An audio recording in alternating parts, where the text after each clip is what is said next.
Chapter 704, Everything Leads to Adelia. Ashton Leonard sighed. Fear and shock glimmered in his eyes. It had been several months since he first heard someone dangerous had infiltrated the Kane family. He had been searching for the infiltrator ever since tirelessly. Yet, he found no clue.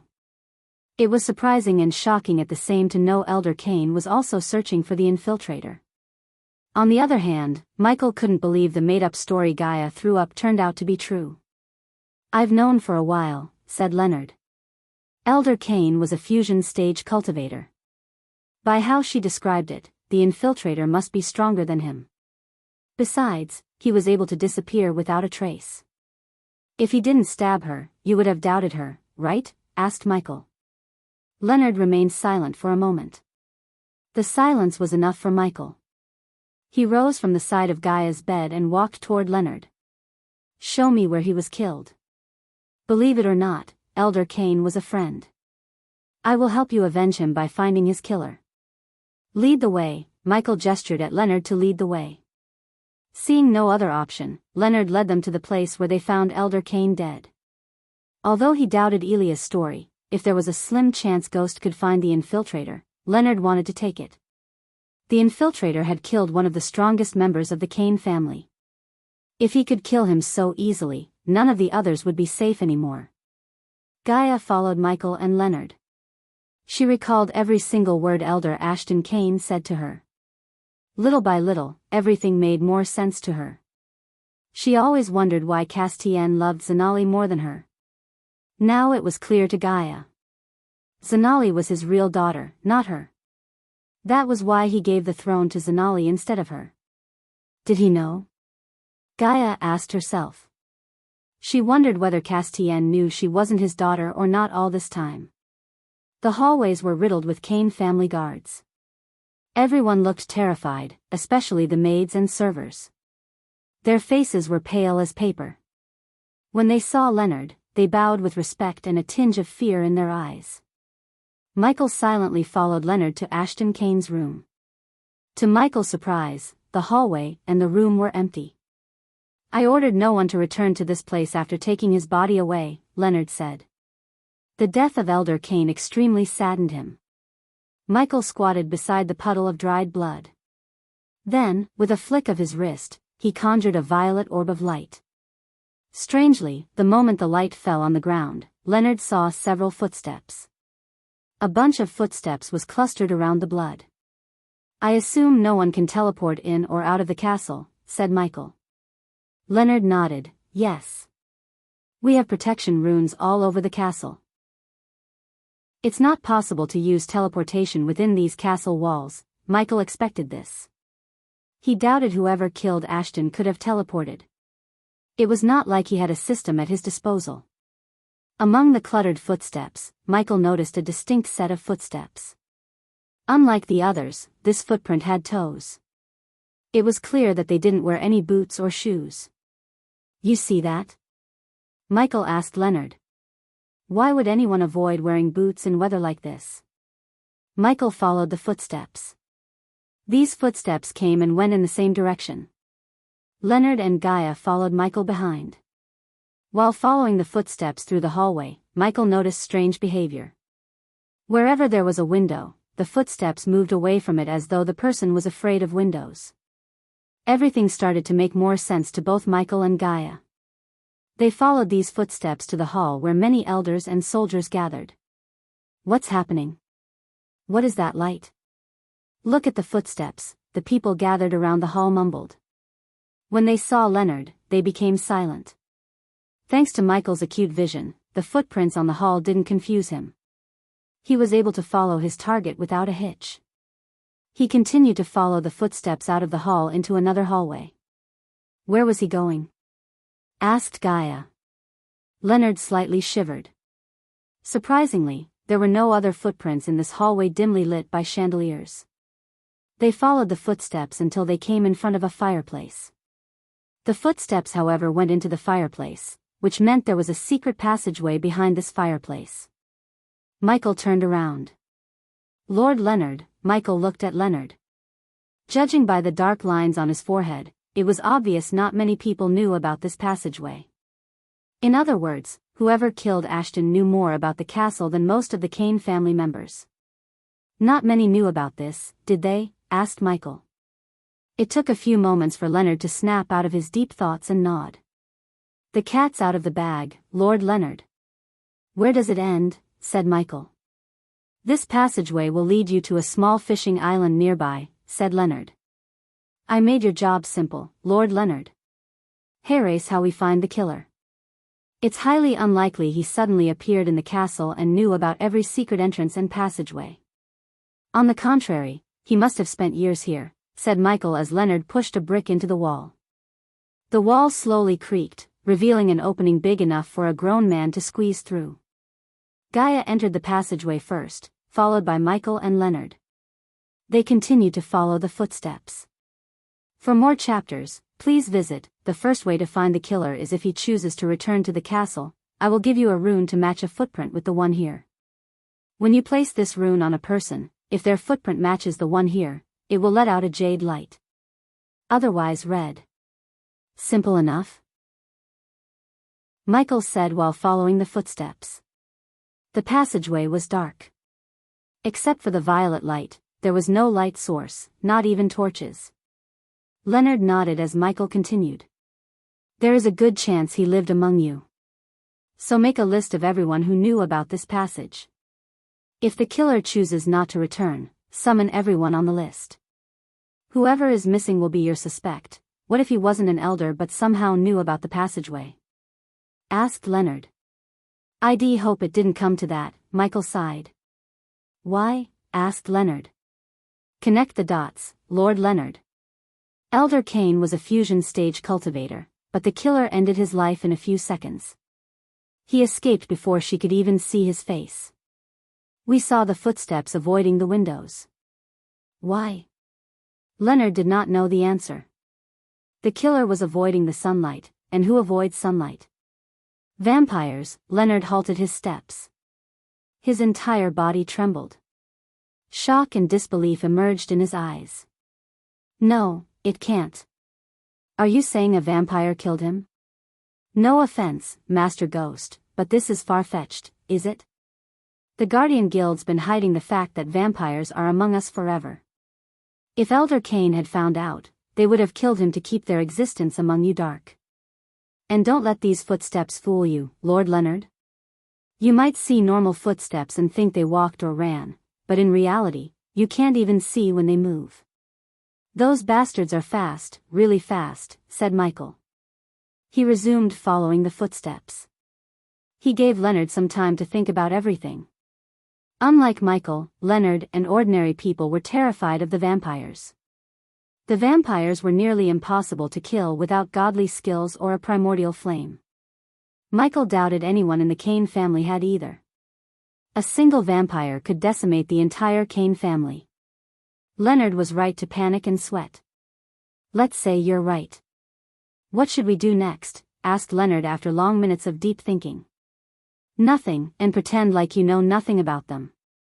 You will be the next to go if they suspect you know something.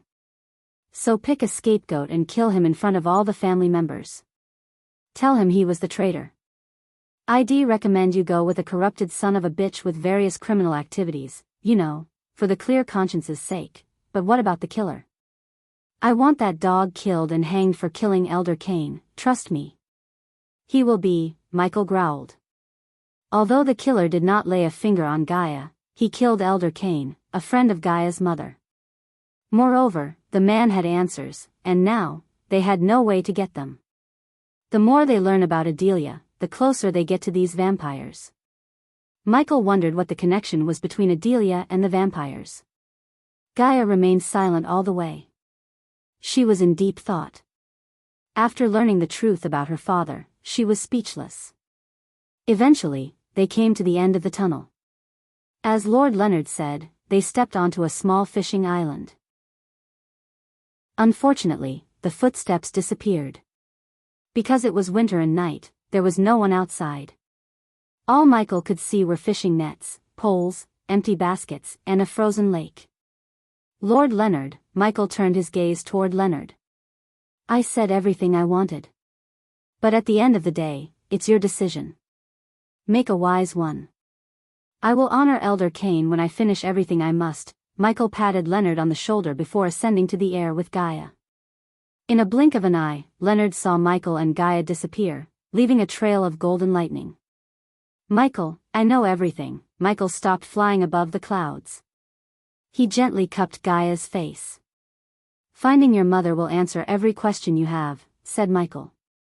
But Ashton, he said the way is for the Dark Lord to reveal his identity, Gaia stuttered. She couldn't ask him to reveal his identity to the outside world. It'd put a target on his back and end his life. Gaia simply couldn't do it. Michael just smiled. It's okay. Didn't I promise I would help you find your mother? Now my job has become easier. Gaia's eyes welled up. He leaned forward, gently kissing her on the forehead. This chapter upload daily at Novel Next. Nothing will happen to your mother or me. It's me you're talking about. Not to rub it on your face, but I am a god, and gods cannot be killed, Michael said with a playful tone to make her smile. What about the god-killing arrows, huh? Don't be too haughty.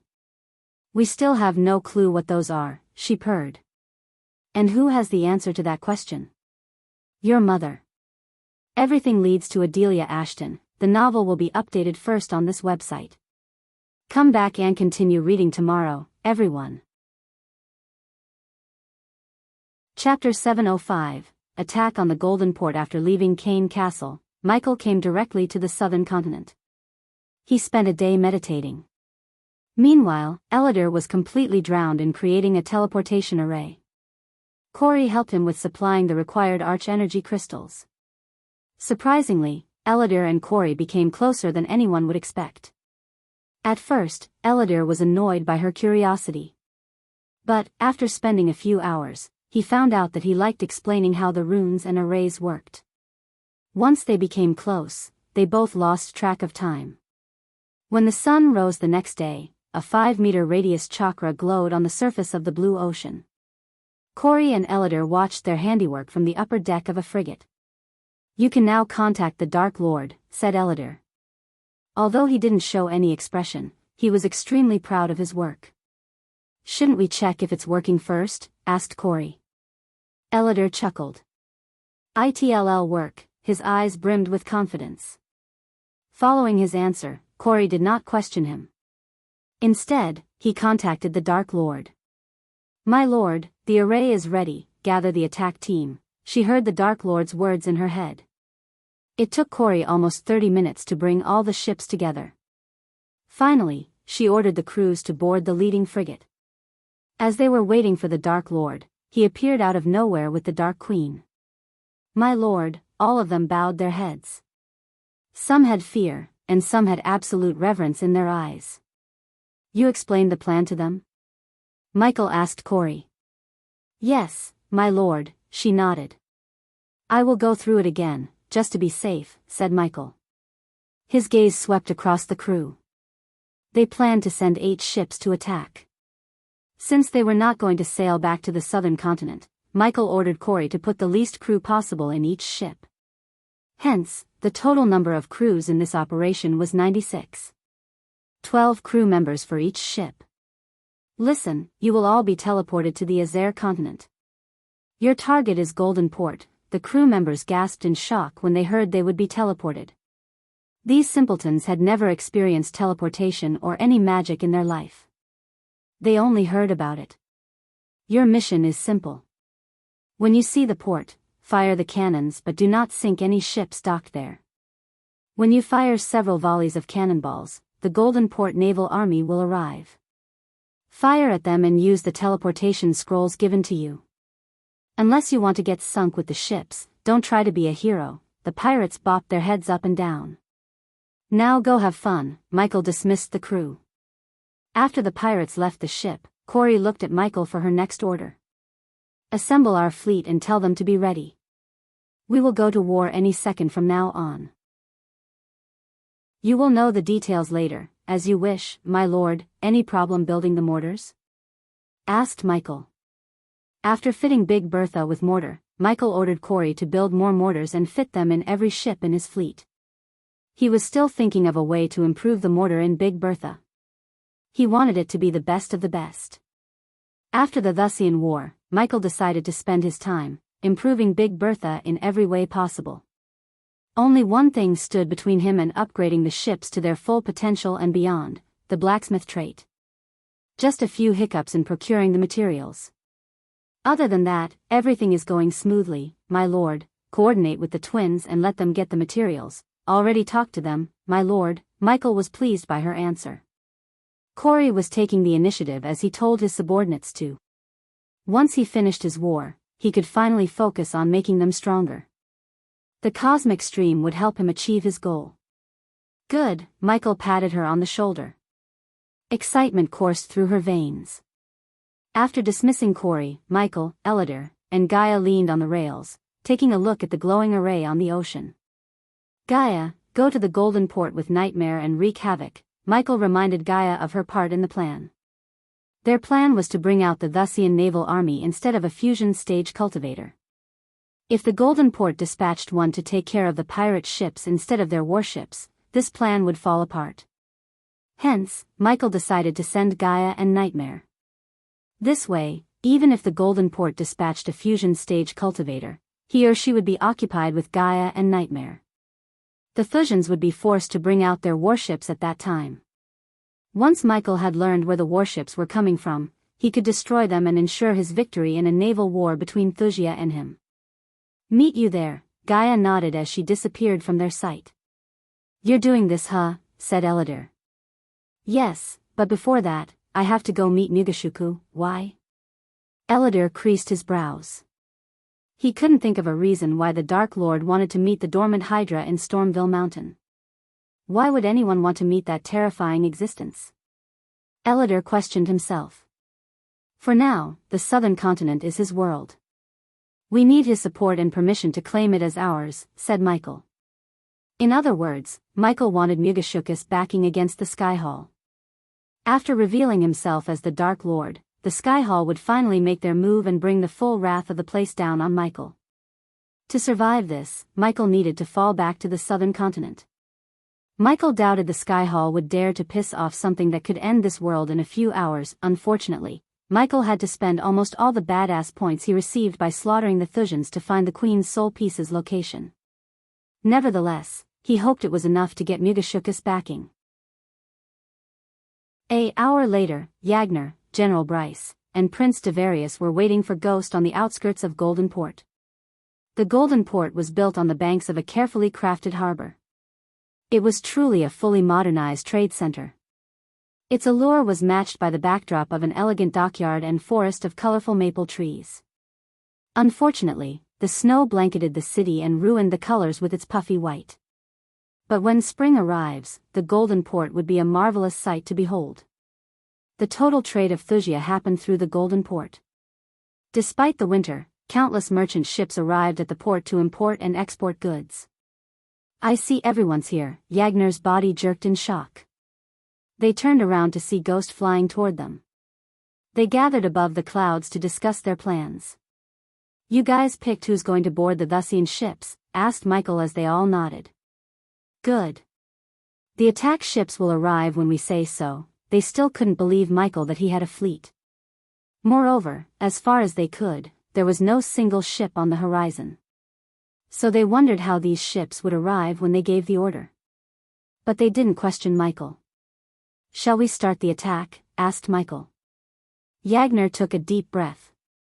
General Bryce sighed and looked like he couldn't wait to get this over with, while Devarius seemed excited. I want to see the ships you told us about, said Devarius. Send them in. The trio saw Ghost placing his hand on an ear and talking. They wondered who he was talking to. But to their shock, they saw ships appear out of nowhere on the horizon. It was too shocking. The trio slowly flew forward to take a closer look at the ships. They couldn't believe their eyes. Where did they? General Bryce's eyes went wide. You teleported them here. Yagner was an orc. So he was familiar with teleportation more than the others. So when the ships appeared out of thin air, he realized that Ghost had teleported the ships from somewhere to here. The cannons fired with a thunderous roar. Fire and smoke gushed out of the cannons as they rained down cannonballs upon the golden port. Michael noticed the people carrying on with their daily lives on the port, screaming and shouting. They dropped everything they were carrying and ran away as fast as possible. In a few seconds, the calm atmosphere in the golden port was completely thrown into chaos. Several armed soldiers rushed toward the port. As Michael instructed, the pirate crew didn't aim for the merchant ships docked at the port but just close enough to think they were attacking the ships. The Thusian soldiers were in utter shock. The attack was so sudden. Some of them flew away to inform the Golden Port Duke. As the city was getting bombarded by pirate ships, Yagner noticed a large shadow in the sky. The clouds quickly dissipated. Soon, they saw Nightmare soaring through the clouds in his true form. Nightmare circled around them before diving down to rain down fire. The pirates stopped firing the cannons for a moment in utter shock. They were startled by the appearance of a dragon. "Tell them it's friendly," Michael contacted Corey and conveyed the message to the pirates. Even from a distance, he could see the pirates scared shitless. They shivered uncontrollably. Nightmare's terrifying roar echoed through the air. The people screamed as loud as they could before running deeper into the city away from the port. "Where are you hiding your ships, Maxim?" Michael mumbled. His gaze swept across the golden port. To this moment, he hadn't seen a single warship of Thusia.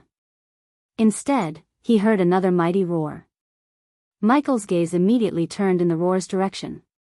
To his shock, he saw another large shadow in the clouds above Nightmare. It was a dragon, only thrice the size of Nightmare. Michael immediately sensed a threat. The dragon above Nightmare was a fusion stage beast. He was about to fly toward Nightmare when a giant mouth filled with razor-sharp teeth came down through the clouds to bite off Nightmare's head. But a powerful blast of wind pushed the dragon away from Nightmare. Instead, Michael saw Gaia standing atop Nightmare. The hostile dragon roared as the battle between Gaia and a royal dragon finally began in the skies of the Golden Port. Chapter 706, Thusian warship. Due to the cloudy sky and the misty air, no one was able to see the other dragon clearly. Except for Michael, they could barely see a silhouette of a dragon. But it changed when the dragon dived down through the clouds to attack Nightmare and Gaia. Michael noticed two bright amber eyes sit elegantly within the dragon's scaled, long skull, which gave it a fierce-looking appearance. Several enormous central horns sat atop its head, just above its narrow, angular ears. Several large fan-like skin and bone structures ran down the sides of each of its jaw lines. Its nose was small and had two long, curved nostrils, and there was a tendril on its chin.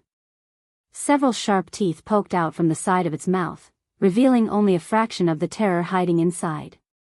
A muscular neck ran down from its head and into a massive body. The dragon was easily thrice the size of Nightmare. The top of its body was covered in narrow scales and rows of small spikes down its spine. The bottom was covered in wide scales, colored slightly lighter than the rest of its body. For massive limbs carried its body and allowed the creature to stand arrogantly and sturdy.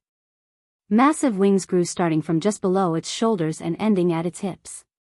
The wings were bladed in structure, the skin of the wings seemed to glow as if made from the fire itself, and small, sharp tips grew from each ending like massive spears. Its thick tail ended in a hammer-like growth and was covered in the same narrow scales as its body. The dragon's scales had a tinge of golden and crimson red. The sheer size and the shining scales symbolized the dragon's race, a royal dragon. Even if Nightmare were at the fusion stage, it would stand no chance against this royal dragon. Its jaw was wide enough to slice Nightmare in half. Luckily, Nightmare had a backup. "Victoria, is this your pet?" Michael was amused. The poor dragon didn't seem to realize there was a half-immortal staring at him from a distance. As much as Michael wanted to slaughter the dragon, he hovered in the sky, doing nothing. He let Gaia and Nightmare fight the dragon for a change. The two dragons roared at each other. When they came face to face, the people on the ground felt a chill. Even Yagner, General Bryce, and Devarius trembled in fear. Nightmare and the royal dragon menacingly stared at each other. Nightmare bore his teeth. Despite the size and power, Nightmare didn't show any signs of fear in his eyes. But the royal dragon had a look of scorn. He looked down on Nightmare's forest dragon race. If the royal dragon was a noble, a forest dragon was the poorest of the commoners. "I don't care who you are or why you dared to attack Thusia, but that will be your last mistake," the royal dragon growled. Its terrifying voice echoed through the sky. The pirates halted firing the cannons in utter shock. They did not want the dragon's attention. They thought Nightmare was the biggest, baddest dragon, but compared to the royal dragon, Nightmare was a puppy. "I will end you too and burn those scums alive," the royal dragon glanced at the pirate ships. "So there is no brain under that big skull of yours, huh?" Gaia ridiculed the royal dragon. "You dared to insult me?" The royal dragon roared. "You fucking idiot, we dared to burn this place to the ground. Of course, I dare to insult an overgrown lizard like you. Didn't you get the memo? We waged war against your pathetic kingdom. It's payback time, bitch." The royal dragon's eyes literally lit up with flames. It roared and dashed at Nightmare. Regardless of its enormous size, the royal dragon was fast. However, Nightmare's smaller body gave him an edge. He was able to barrel roll and quickly go under the royal dragon. Boom! Gaia punched the royal dragon on its belly with enough force to create a thunderous shockwave. Her fist went numb as the royal dragon growled in pain. Using this opportunity, Nightmare breathed fire on the royal dragon. However, its scales were too tough for Nightmare's flames to burn it. Suddenly, the air around them became hotter. When Gaia looked at the royal dragon, she saw its belly beginning to glow. "It's gonna breathe fire." Gaia quickly raised her arms as a thin jade energy shield formed around Nightmare. "Avoid the dragon breath," she ordered Nightmare. "No shit," Nightmare flapped his wings, increasing his speed. Meanwhile, the pirates resumed bombarding the port. Some of the merchant ships began to set sail away from the port. Finally, the royal dragon caught up with Nightmare and Gaia. It flew right above them. It opened its mouth wide as Gaia saw the inside of its mouth glowing like someone had set a fire inside. The temperature around them rose by several degrees. Gaia retaliated quickly by firing an arrow straight into the dragon's mouth. However, the heat inside the dragon's mouth melted the arrow like butter. "I really thought that would work," Gaia growled as Nightmare flapped his wings harder than before. Immediately, he shot through the air, escaping the dragon's fire. From a distance, Michael saw a violet stream of fire shooting out of the dragon's mouth. "Holy fuck," Devarius cursed. They could feel the intense heat from afar. Gaia frowned, pouring more energy into the shield. Yet, the shield kept flickering. If they had met the dragon breath head-on, the heat would have burnt their skin off. Gaia realized they couldn't drag the fight long. Where the fuck are those ships? General Bryce had lost his cool. Michael could have used the system to scan the area and find a pocket dimensions entrance. However, he used the majority of his badass points to find the Queen's soul piece's location. He was really lucky to find Mugashuku in a good mood. As a result, Mugashuku agreed to offer his protection as long as he found another soul piece within the next 6 months.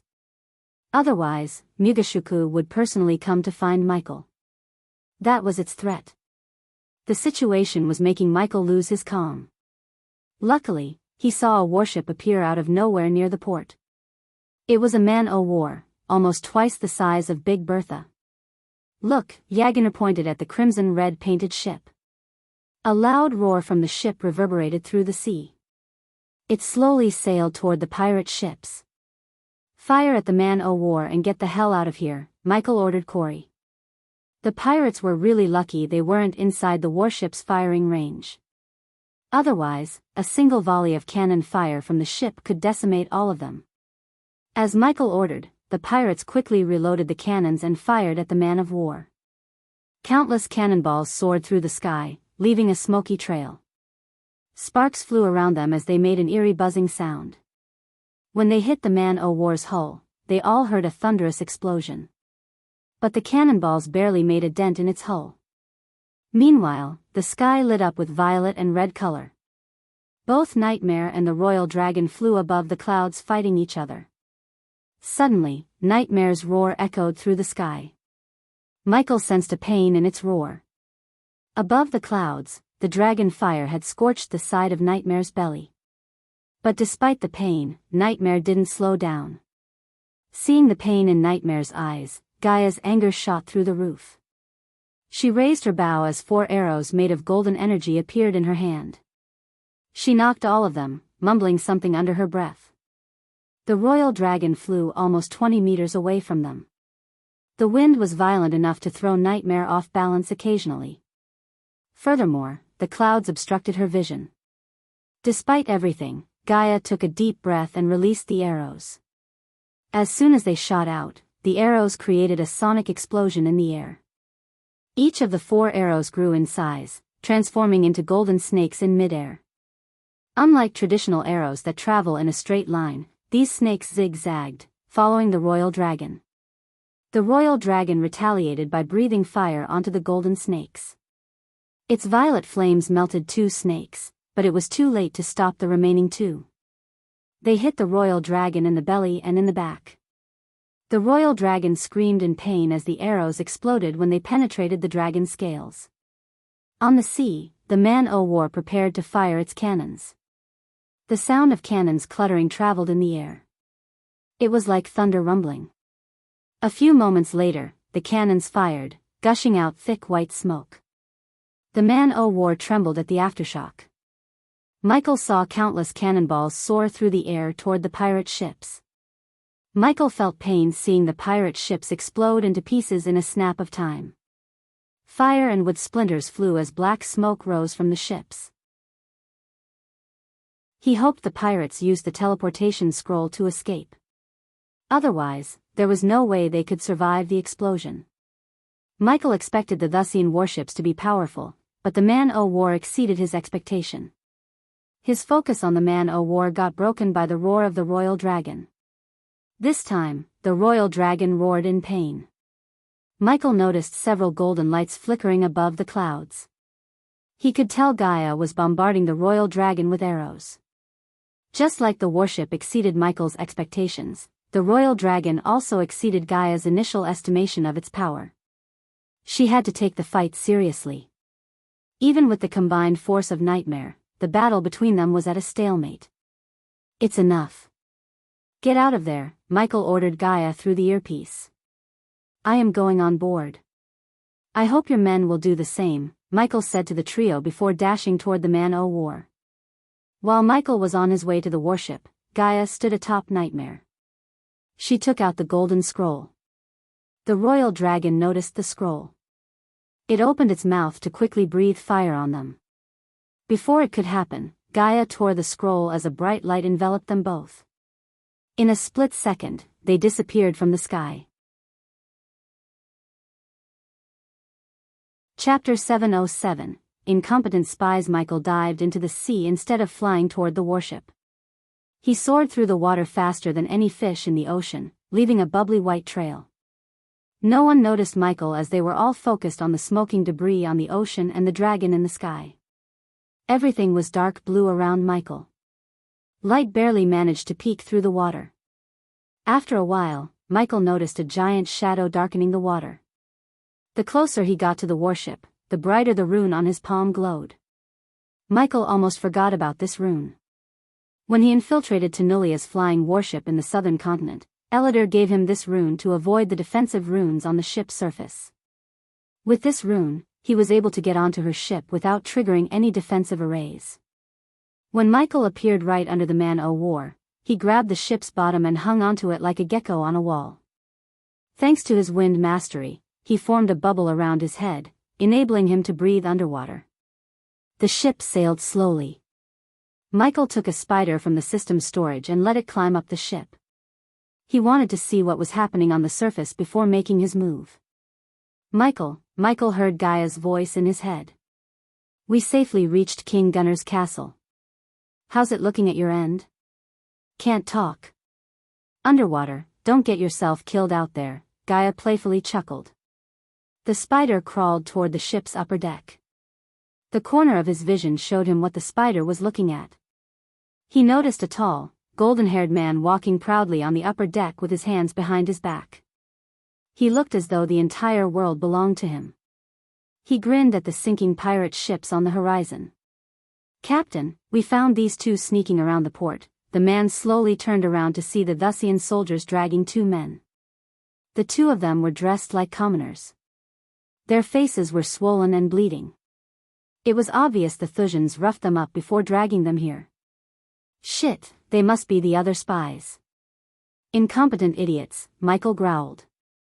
The only reason he let General Bryce, Yagner, and Devarius pick their own spies was to make them feel they had some level of control over the offense against Thusia. He wondered where the third spy was. His pondering was quickly answered when another two Thusians dragged a dead body toward the ship captain. "He tried to resist when we found him snooping near the harbor master's office, Captain." The golden-haired man tilted his head. He looked at the three for a few moments without uttering a single word. "Did they tell you what they were doing?" asked the golden-haired man. "Not a word, Captain, amateur spies." Michael was surprised by the man's intelligence. With a single question, he was able to tell they were spies.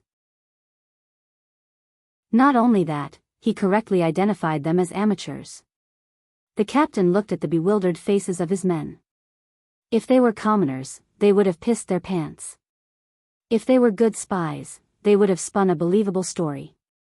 "Only amateurs do neither of those," said the man. "I wonder what they were hoping to accomplish." He slowly made his way toward the spies. He lifted one's head. "The way I see it, you have two choices. Answer my questions, get a quick death or resist, and I can make you wish for death." The spy spat on the captain's face without a second thought. Before even the blob of spit could hit the floor from the captain's face, the captain punched the spy right through the chest. Blood splattered across the wooden floor. The spy coughed up blood. Michael noticed the spy's beating heart in the captain's hands. The surrounding soldiers didn't look as shocked as one would expect. Why? Because they had seen too many cruel acts of their captain, and they themselves were capable of so many ruthless things. The captain crushed his teeth with a sickening crunch. Seeing the end of the spy, the one beside him trembled. "So, how about you?" The captain slowly wiped off the spit from his face and the blood on his hand on the spy's shoulder. I was ordered to infiltrate the ship under Prince Devarius' orders," the spy blabbered. "Prince Devarius was captured," the captain said as the spy frantically shook his head. "He was rescued. Now he is with General Bryce, General Yagner and... The captain squeezed the spy's shoulder. "Ghost, the Thusian Alchemy Guild leader?" The captain tilted his head. Michael witnessed the spy blabber everything from Michael's heavenly tribulation to rescuing Prince Devarius to taking over the cities conquered by the Thusians. The Thusian soldiers listened to his story, uttering no word. They all trembled in anger. Judging by the looks on their faces, if Michael appeared before them, they would fight to the death. "What was your plan? Tell us in great detail please, and I will let you live." The spy's face brightened. A delighted smile emerged on his face. However, before he could open his mouth, the Thusians saw the spy tremble violently. A white form spurted out of his mouth. Blood seeped through every pore in his body. The Thusians were startled. The spy kept twitching until his body finally gave up. "He's dead, but how?" The captain rubbed his chin. None of them knew Michael used the spider to inject the spy with poison before he could blabber the plan. "Activate the rune. We have to report this to General Booth," said the captain. The mere mention of the name made Michael's blood boil. That was the bastard who led the attack on the sanctuary, slaughtered everyone, and injured a brass soul piece. Michael restrained his anger. Finally, the soldiers ran into the captain's cabin. Realizing something was about to happen, Michael held onto the bottom tight. A few seconds later, the ship trembled. Michael sensed the space around him distorting. Soon, a golden layer of light enveloped the ship and Michael along with it. Since Michael was underwater, he didn't notice any changes in his surroundings. He sent another spider crawling above. Only then did he see the changes. The ship was floating on an endless ocean with countless other ships.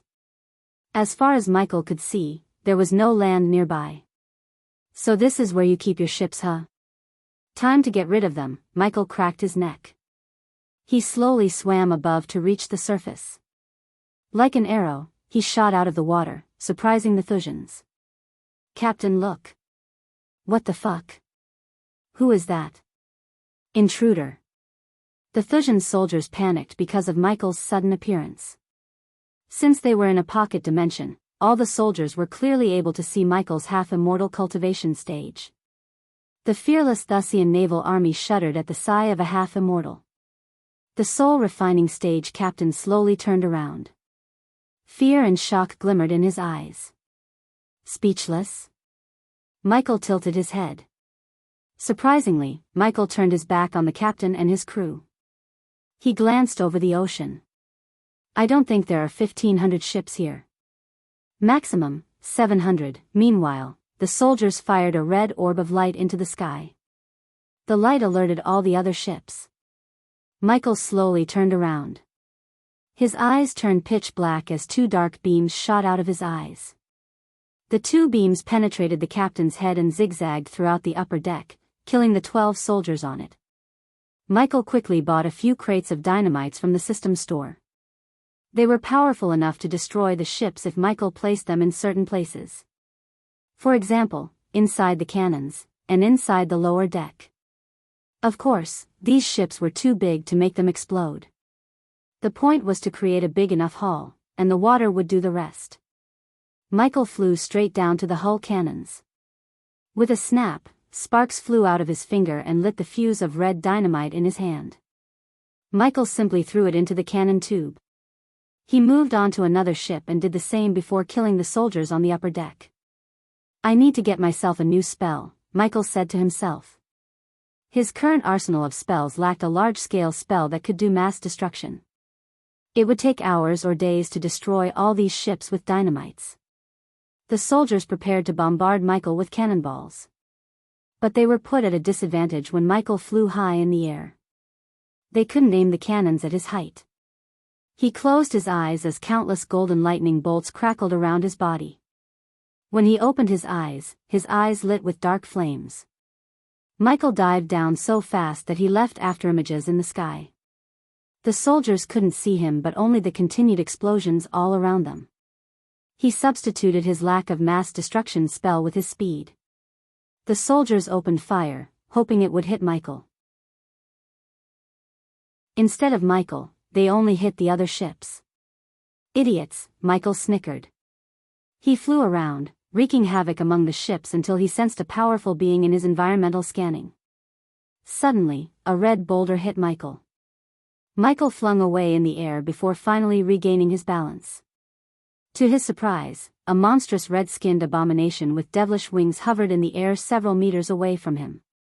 Blood Prince, you became stronger, the Blood Prince growled. Unlike the first time Michael had met him, he could see the Blood Prince clearly in broad daylight. You became a lackey of Maxim, responded Michael. The Blood Prince did not say anything for a few moments. Tell me, where do I find more of these? The Blood Prince tossed a glass vial with a few golden drops at the bottom of it. The last time Michael met the vampires, he gave this potion to Saber. Apparently, Saber used this potion which could make the vampires survive the sun for almost an hour on a vampire.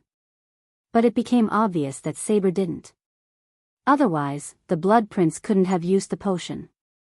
That offer went out the window when you punched me, Michael cracked his neck. Chapter 708, Battle with the Blood Prince. The Blood Prince bore his long fangs at Michael. His red muscles bulged up as blue veins popped up under his skin. However, Michael did not bat an eye. Michael was at the half-immortal stage level 3, and the Blood Prince was at level 5. The dark flames were more than enough to substitute the two levels. Once you're turned, you will tell us everything, the Blood Prince menacingly grinned. He quickly dashed at Michael in midair. He was almost as fast as Michael. The two of them clashed, flying higher and higher. The Blood Prince swung his fist left and right. Fortunately, Michael had the black shield. The Blood Prince's bulky fist hit the shield with a loud thud. His hands immediately went numb. Michael quickly retaliated by slamming the shield against the Blood Prince's face. The Blood Prince growled in anger. The Thujans all watched the battle in the air without batting an eye. But they all feared for their lives. The collateral damage of two half-immortals fighting would be terrifying. Even Michael was surprised. Every time he blocked the Blood Prince's punch with his shield, it created a shockwave powerful enough to create violent ripples in the sea beneath. The warships trembled as though there was an earthquake. The Blood Prince increased his speed even further. He repeatedly punched Michael with no finesse or technique. A single punch put Michael on a deathbed. However, that was when he was a fusion stage cultivator, and the Blood Prince ambushed Michael. This time, he blocked every pinch with his shield. In a minute of time, the shield had blocked almost 50 to 60 punches. Yet, the Blood Prince couldn't even put a dent in the shield. "I like this shield of yours," the Blood Prince licked his lips. Suddenly, he stopped punching and grabbed the shield with his two hands. Both of them pulled the shield toward them. Although the Blood Prince was taller and more muscular than Michael, he couldn't easily snatch the shield away from Michael. "You are strong," the Blood Prince growled. Instead of responding, Michael let go of one hand from the shield, raised it, and punched the Blood Prince right in the face. The punch's force sent the Blood Prince flying for a few meters. A tooth flew out of the vampire's mouth, along with blood and spit. Michael felt like he had hit a concrete wall. His hands were numb. The Blood Prince shook his head as his vision went blurry. Michael threw the shield at the Blood Prince. The shield cut through the air. Before the Blood Prince could react, the shield hit him in the face, breaking his nose with a sickening crunch. To the vampire's surprise, the shield took a U-turn and flew straight back to Michael's hands. A small silver rune glowed on Michael's palm and on the shield. It was a simple summoning rune yet efficient. Thanks to Eladir for putting the rune on the shield, Michael could summon the shield back to him after throwing it. He put the same rune on the Doombringer too. The Blood Prince was about to dash toward Michael again more ferociously when he threw the shield again. Just like before, the shield hit the Blood Prince and returned to him. He did this repeatedly until the Blood Prince managed to punch the shield before it could hit him again. The broken nose of the Blood Prince healed in a blink of an eye. "So how does it feel to be a lapdog of someone else?" asked Michael. The Blood Prince hovered in the air instead of dashing toward Michael. "I kill you, and he gives me something I want." "Simple transaction," growled the Blood Prince. Suddenly, Michael chuckled. "Something funny?" "Yeah. I just thought. You woke up from a long slumber and ended up working for a human. Even if you put a leech in a castle, it will always head for the nasty swamps." Michael riled up the Blood Prince. As he expected, the Blood Prince's eyes turned predatory. A red smoke radiated from his body. Slowly, the fangs grew in size, as well as the horns atop his head. Despite his transformation, Michael remained calm. The only change that happened with Michael was the dark flames enveloping his fists. The shield disappeared from his wrist. Michael cracked his knuckles. The moment the Blood Prince saw the flames, his eyes went wide. Primordial flames, the Blood Prince was shocked. The shock soon turned into fear. No matter how strong he was, a primordial flame was stronger. "You shouldn't have crossed me, bloodsucker," Michael snickered. The Blood Prince noticed a change in his voice. Furthermore, his eyes lit up with the same dark flames as on his fist. The dark beams shot out from Michael's eyes, aiming for the Blood Prince's chest. "Arg!" The Blood Prince roared in pain as the dark beams scorched his chest. They penetrated his steel-like skin several inches. His chest smoked. The smell of burning flesh filled the air. When the dark beams disappeared, the Blood Prince looked down at his chest. The two holes did not close up. For the first time, fear clenched his heart. He never expected a human like Ghost to wield such a powerful primordial flame. As he was in shock, Michael dashed toward the Blood Prince. This time, Michael was the one who swung his fist left and right. The Blood Prince instinctively raised his arms to block Ghost's punches. Michael's dark flames-covered fist hit the Blood Prince's arm ferociously. Unlike Michael, the Blood Prince didn't have any shield. It was a bad move to use his flesh as a shield. Just like the dark beams, the flames on Michael's fist burnt the Blood Prince's hands. Michael bombarded the Blood Prince with punches. The vampire's body started to smoke like a roasted turkey. Michael pushed the offense further by landing several kicks.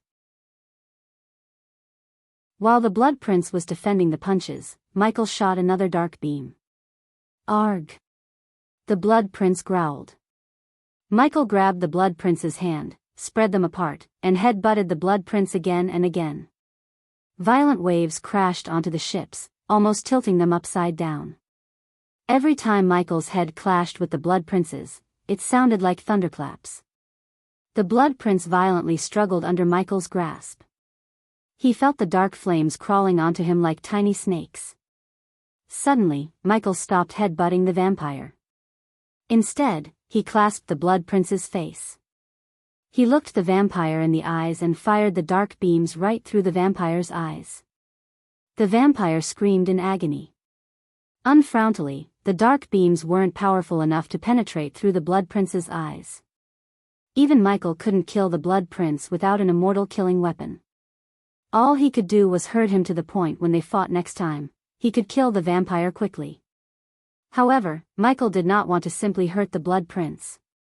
He wanted to literally rip apart his hand. Although the Blood Prince's appearance caught Michael off guard, it was a blessing. If he didn't appear, Michael would have had to look for an immortal bone to craft a weapon. Thanks to the Blood Prince, he didn't need to pay the system a huge sum or look for a bone.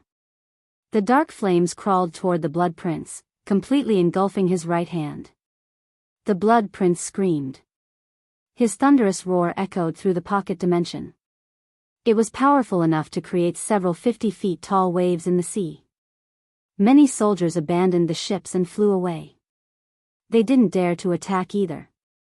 The shock waves produced by their clash were enough to kill several of them. Under the scorching heat of the dark flames, the skin melted off like butter. No matter how hard the Blood Prince tried, he couldn't escape Michael's hold.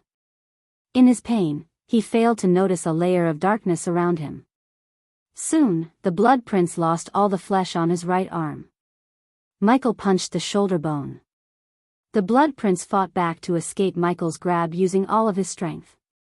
However, Michael covered himself with the dark flames. Furthermore, he willed the dark flames to engulf the Blood Prince too. Michael struggled to break the vampire's bones. No matter how many times he punched, the shoulder didn't not break. Finally, having no choice, Michael poured dark flames and dark energy into the dark beams. He shot the beams at the shoulder bone. Furthermore, he paid the system 50,000 badass points just to boost the beam's power. Let me go. The Blood Prince felt his hand coming off of his body. He couldn't cast any spells because of the dark flames around him. His skin slowly burned. Hence, his body and energy prioritized healing him instead of fighting. Finally, the bones cracked. With a final pull, Michael pulled out the Blood Prince's arm right off of his shoulder. Blood gushed out like a fountain. The soldiers who heard the thunderous roar of the Blood Prince trembled uncontrollably. Then, to the vampire's shock, Michael beat him with his own bone. Human! He roared. He flapped his wings and immediately flew away from Michael. He didn't dare to linger any longer. Do not underestimate him, Blood Prince. The Blood Prince heard Saber's words in his head. He regretted not heeding his advice. He thought he could kill Ghost and get what he wanted from Maxim Barnes. Unfortunately, everything went south when Ghost revealed the primordial flames. No matter how powerful a vampire was, they were as weak as a newborn baby in front of primordial flames. If an elder was in the Blood Prince's place, they would have burnt to dust. In the heat of the battle, Michael failed to notice the ships disappearing one by one on the horizon. Michael had realized the Thusians were escaping the pocket dimension. Stay out of my way. Or I will come straight to your home and burn everything down, Michael growled as the vampire vanished into thin air. He turned into a lightning bolt and headed down to destroy as many ships as possible before escaping the pocket dimension. The Blood Prince's appearance had thrown a wrench into his initial plan, to say the least. Chapter 709 Michael returned to King Gunnar's castle with the long bone of the Blood Prince. Yagner, General Bryce, Devarius, and Gaia saw him and were surprised by the bone. Michael put the bone with a thud. When I asked you to pick one to board the ship, I thought you guys would pick someone who wouldn't blabber our plan to the Thusians, the trio frowned. Master Ghost, what are you talking about? Asked General Bryce. I am not going to make a big deal out of it. But the Thusians caught the two spies and beat them to death. Michael then turned his gaze toward Devarius. Your guy, on the other hand, was happy to entertain the Thusians with all our plans. Starting from my involvement to how we reduced you, what did you do? Asked Devarius. The others slightly trembled. Nothing. The Thusians killed him, said Michael. Whose bone is this? Yagner asked Michael. A vampire's. Apparently, that son of a bitch Maxim made a deal with the vampires, what? General Bruce and Devarius almost shouted. They couldn't believe what they had just heard. Just these words were enough to make them feel like something was crawling on them. They were absolutely disgusted with Maxim. When they saw Michael grin, they were surprised even further.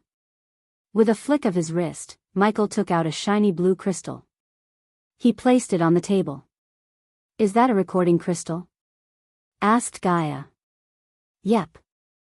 That vampire was dumb enough to admit his dealings with Maxim. Now once the Royal News, Guardian Guild, and the Holy Church receive this, they will come to fuck him up from all directions, that's. Devarius was stunned. That's great. He shouted. They were excited to the point they had forgotten about the spies. What about the ships? Asked Gaia. I destroyed some, but that damn vampire stopped me from destroying the rest.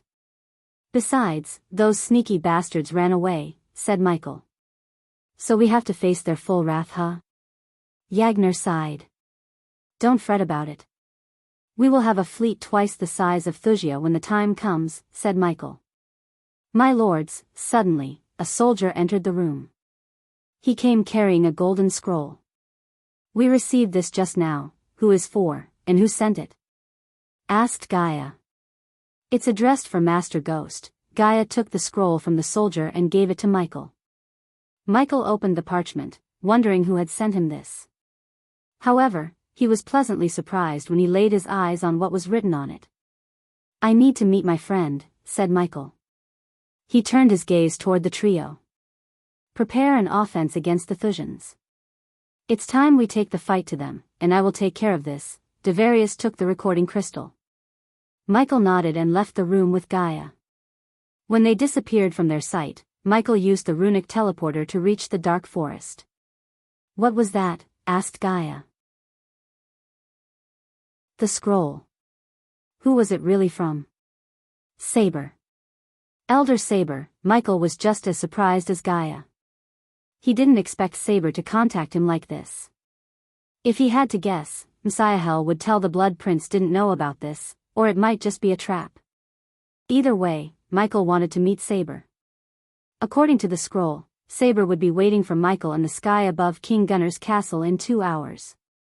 Gaia snatched the scroll and read it. She creased her brows. Why did he want to meet you in the daytime? I know it's not sunny out there, but still, let's go see what he has to say, said Michael. Gaia thought about meeting Saber. It took her a few minutes to agree. On his way to meet Azazel in the surveillance room, Michael told Gaia about his battle with the Blood Prince. He wanted Azazel to monitor the vampire castle cautiously to learn their next moves. At that moment, Michael was standing in his room alone. Gaia was with Nightmare in King Gunnar's castle. She decided to plan a crushing offensive attack against the Thusians. System, I have a bone of a half-immortal. Can I kill immortals with it? Asked Michael. You can, but not the others. What you have is a bone of a half-immortal. To kill the immortals, you need a weapon made of immortal bones. But since you have a primordial flame, you can cover the weapon made from a half-immortal bone and use it to kill an immortal, said the system. Michael stared at the bone in his hand. He wondered how to forge a weapon out of this bone. He needed to find a blacksmith who could. Unfortunately, your dark flames are too powerful. They will melt the bone in a few minutes. Only a few metals could withstand the dark flame's heat. The system suggests the host buy an ore, find a blacksmith and forge a weapon, Michael sighed. Even if he wanted to, he had no badass points to buy an Oregon. The system required 5 million badass points for an ore large enough to make 2 swords. After purchasing the ore, he was required to have a 5-star blacksmith. How many points do I need to become a blacksmith myself? Michael asked, fiddling with the bone. Along with his inventor trait, Michael could forge many new weapons that could give him an edge against his foes. So rather than finding a blacksmith, Michael decided to become one himself. The system can offer you the 5-sta blacksmith trait for 10 million badass points. Michael raised his brows. The price was simply outrageous. But deep down, he knew it would be worth it. Let's put a pin in there.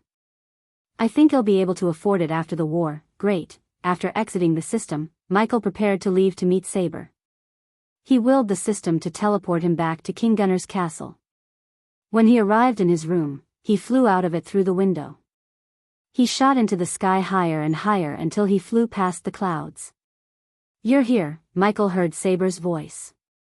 He turned around to see Saber floating in the air with a dark umbrella in his hand. Michael greeted the vampire with a smile. "What's so special about today?"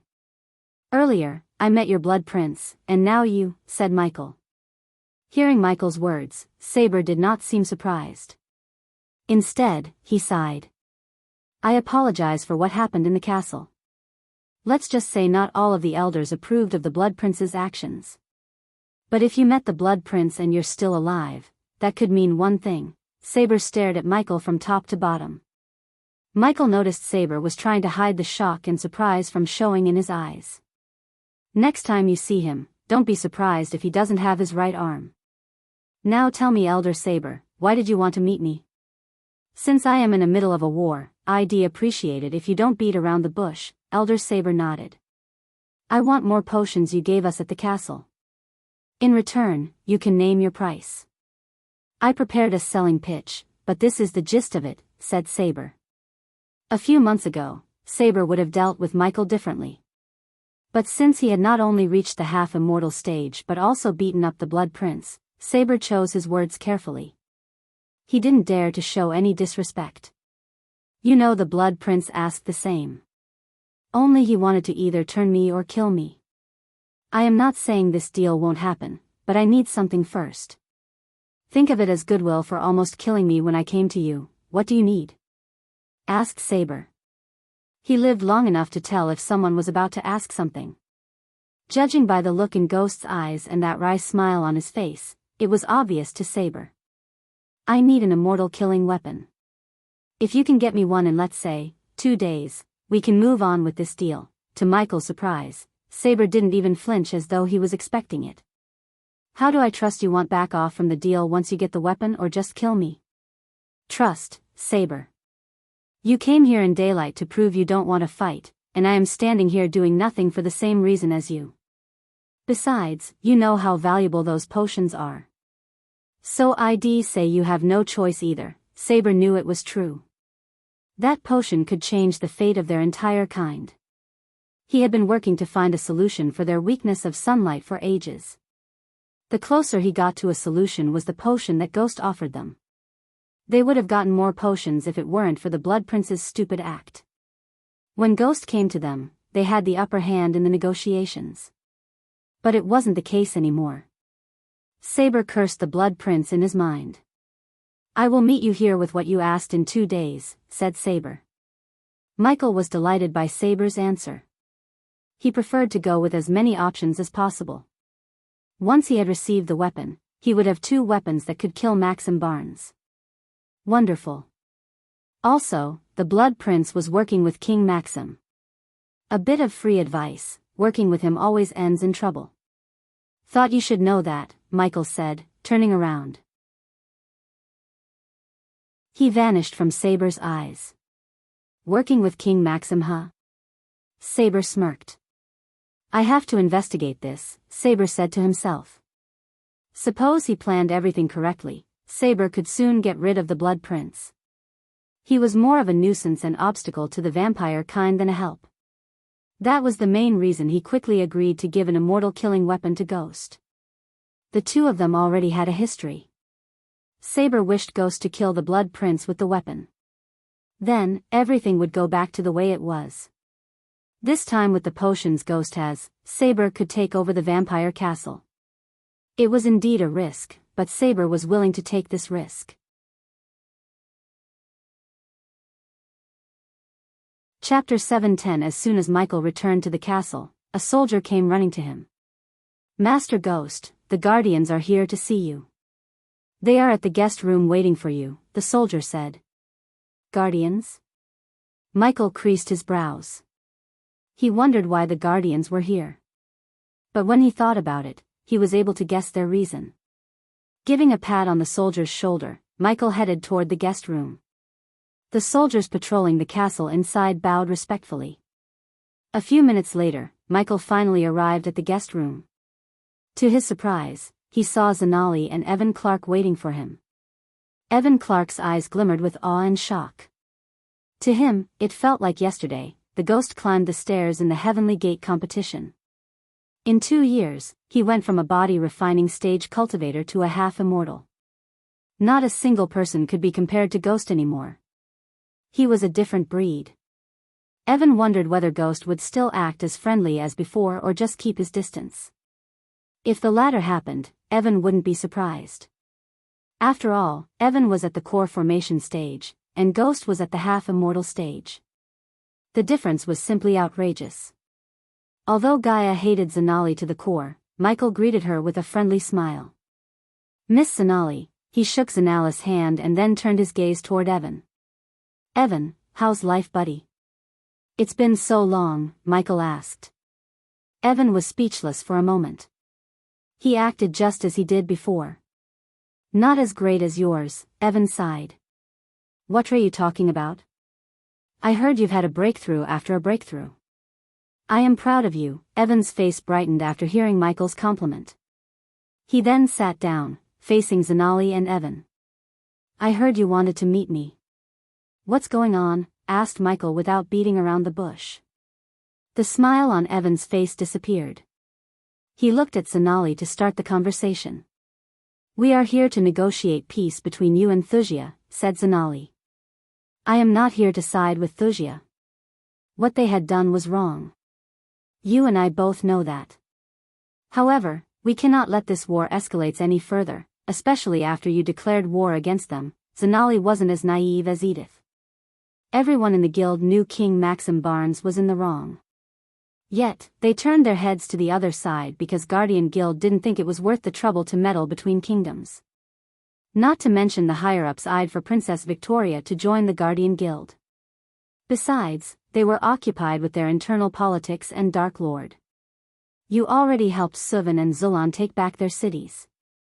We will definitely look into the matter of Northgard, but first, we need you to stop killing Thusians. 2 armies fighting is different than a half-immortal butchering mortals. Why now? Michael tilted his head. You weren't here when we took back the cities. So why now? Asked Michael. Instead of Zelani, Evan answered Michael. Princess Victoria announced that you have waged against Thusia. So the people are requesting the Guardian Guild to step up. You're a guardian now? Evan nodded his head. Erase the deal.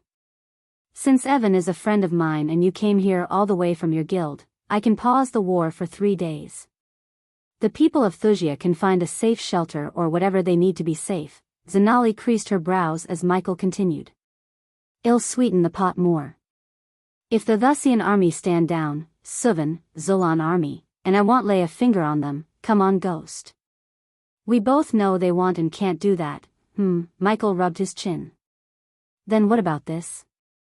If King Maxim gave back Northgard and returned to the Elon continent, leaving Ithilien, would stop this war. You want to stop the war, right? Then, here you go, a way to stop the war. Michael was amused inside. King Maxim Barnes would fight the Guardian Guild then give up Ithilien. There was no way he would give up Ithilien because that's where the cosmic stream is. The cosmic stream was his big ticket to world domination. A man with his ambition would die then give up the cosmic stream. Michael knew that very well. Evan turned his gaze towards Zanali because Ghost was surprisingly cooperative. He kinda expected Ghost to tell them to fuck off, but he just offered them a way to stop the war, and it sounded reasonable. The question was whether the Guardian Guild and Tihuja would accept this deal. That won't happen, Zanali shook her head. She knew King Maxim well enough to know he would not let go of Ithilien. Then this war will continue. I will show him how it'd feel to lose a city and a huge chunk of his army. The friendly, warm smile Evan saw a few moments on Ghost's face completely vanished. I didn't want to use it, but I have no choice now. You cannot participate in this war. According to Clause 252b, anyone above the fusion stage must not interfere in the affairs between two or more kingdoms and use the overwhelming power to strong-arm the kingdoms. Zanali narrated the Guardian rule. In a few days, he would reveal himself as the Dark Lord and head back to the southern continent where the Guardian had no power. After that, he didn't have any need to fear the Guardians anymore. In fact, Zanali was lucky Michael didn't throw her out by her neck. Is that a Guardian Guild rule? The smile on Ghost's face gave Evan chills. If you continue to attack Thusians, we will be forced to take action against you. Do you really want to go against the guild? To their surprise, Michael burst into laughter. I don't give a fuck about your guild and your rules. Zanali's eyes turned bloodshot in anger. I didn't give a shit about Guardian Guild when I was a body refiner, and I certainly give a fuck now. You are not the only half immortal in this world, Ghost. Zanali's words were cold. Evan began to tremble in fear. He never thought his first assignment as a guardian might just start a war between the guild and a half-immortal. Then I suggest you bring a few to Thusia.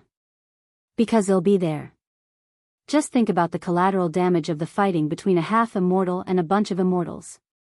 Thusia will be in ruins when the battle is done. That's what I want. So you're welcome to do whatever you want. Evan could tell he wasn't bluffing. There was no sign of fear in his eyes. Anyone could tell if the Guardian Guild brought their own rogue immortals, Ghost would fight them to the death. As he said, the collateral damage would ruin everything around them. It had been centuries since two immortals fought each other. Ghost, please think about it. Violence will solve nothing, Evan pleased. It will solve something for me. Zanali stood up from her seat. We are leaving, Evan, said Zanali. She then glanced at Michael. You will hear from the guild soon. But don't expect the next meeting to go like this if you don't change your mind. Zanali coldly said as Michael chuckled. I am looking forward to it. Michael waved his hand without any concern. In 2 days, Michael would get an immortal killing weapon from Saber. At that time, the immortals would be afraid to get near him. They didn't spend all that time achieving immortality to die because of some guardian code. Even if they were willing to fight Michael, they didn't have any chance of killing Michael. He was certain he could fight an immortal. Plus, he would be in the southern continent soon, where even the immortals had no power. After Zanali and Evan left the place, Michael headed to the dark forest. On his way, he ordered Gaia, Eladir, and Nightmare to be in the pocket dimension attached to the dark forest mansion. When he entered the pocket dimension, he saw them waiting for him. Nightmare immediately welcomed Michael with a small hug. He seemed excited to hear Michael's praise. He fought against a fusion stage royal dragon and survived. You did a good job, buddy. Sorry I let you down, Michael said. He rubbed Nightmare's chin gently. Although he took the ice dragon heart from the Thusians, he didn't use it on Nightmare. His mind was occupied with other things and ignored powering up Nightmare. When Nightmare fought the royal dragon, Michael regretted letting down Nightmare. What are you talking about? Nightmare shook his head. With a flick of his wrist, Michael retrieved the ice core from the system store. The moment it appeared on Michael's palm, the temperature around them dropped by several degrees. "I cannot turn you into a royal dragon yet, but I can give you some cool new abilities," said Michael. Nightmare's eyes sparkled when he heard the words cool new abilities. Michael then nodded at Ellider as he started to draw several symbols on the ground. In a few blinks of an eye, an icy blue chakra appeared on the ground. Michael placed the ancient ice core in the center. "Nightmare, sit beside the ice core," said Ellider. While Nightmare was obeying Ellider's orders, Michael approached Gaia. "I just met Zanali." As soon as she heard these words, Agay clenched her fist. Just Zanali's name was enough to turn Gaia's eyes red in anger. "Where and why?" "She came to meet me in Gunner's castle. Apparently, she was there on behalf of the Guardians to tell me to stop the war." "That bitch," Gaia growled. Michael told her everything that happened, and Gaia couldn't be more proud of him. Since they were heading for the southern continent and revealing their identities, there was no need for them to pretend to respect the Guardians anymore. Gaia didn't think the Guardians would send an immortal after Michael any time sooner. If her guess were right, Zanali would go to Thusia and ask them to stop the war. "It's ready," said Ellider, drawing their attention toward Nightmare. "Are you ready?" Michael asked Nightmare. "I was born ready," Nightmare grinned.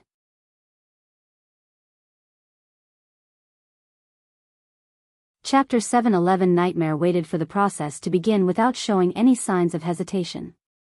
Up to this point, only Ellider knew about how this ritual would work. Considering Michael had the ancient dragon heart, he was able to buy the scroll containing giving Nightmare new cold breath from the system for 200,000 badass points. It would have cost Michael 600,000 badass points if he didn't have this ancient ice heart. Michael patiently waited for the chakra to radiate a bright white light that formed a dome around Nightmare. Inside this dome, Nightmare stared at the ice core. Gaia noticed Nightmare shivering. The ancient ice heart radiated enough coldness to put a thin layer of ice on Nightmare. "Now absorb the cold energy from the heart," Ellider instructed Nightmare. Nightmare nodded as he slowly breathed in the coldness. At first, Nightmare felt intense pain all over his body. He felt like he was being frozen to death. "You can do this, Nightmare," said Gaia. Seeing the pain on Nightmare's face, she forgot about Zanali and her meeting with Michael. She sat on the chakra's edge and motivated Nightmare. "How long will this last?" asked Michael. "Depends on Nightmare's ability to absorb the energy. According to the scroll you gave, it varies from dragon to dragon," said Ellider. Slowly seconds turned into minutes, and minutes turned into hours. Gaia and Michael sat on the floor, looking after Nightmare. Michael just put his head on Gaia's lap and stared at the starry sky. He pinched Gaia's cheek, ears, and nose. After a while of putting up with Michael's playfulness, she knocked him on the head. "Aren't you worried about Nightmare?" she frowned. "Look at him, he's turning into an ice statue." Michael glanced at Nightmare. A thick layer of ice covered his body. As she said, Nightmare was lying on the ground like a statue made of ice. However, Michael did not worry about Nightmare. The system wouldn't have given him the scroll if Nightmare couldn't survive this. "He's fine. He's a dragon, for God's sake. A little bit of chillness won't kill him." Michael cupped her cheeks and pulled them as far as he could. "Aw," she growled. "For a guy who's about to make a life-changing decision, you're awfully cheery." Gaia ruffled his hair. "I don't know. I just feel free. Like a burden has been lifted from me. I think our decision to reveal our identities might be the best decision we have ever made." "Do you think my mother will really come to us when you reveal your identity? Why did she make such a weird rule?" asked Gaia. "I don't know why. But when she comes to us, I won't let anything happen to her. She ran enough. I want to know why my real father is. I have a feeling he might be connected to why Mother faked her death." Gaia frowned. Michael just pulled her head closer to him and kissed her on the forehead. "Just don't ask too many questions. Enjoy the time you have with her first. Not everyone will get a chance like this." Gaia, if Michael didn't know his mother gave him off voluntarily, he would have done and given anything to meet her. After knowing that, she was dead to him. Michael didn't bother to find her.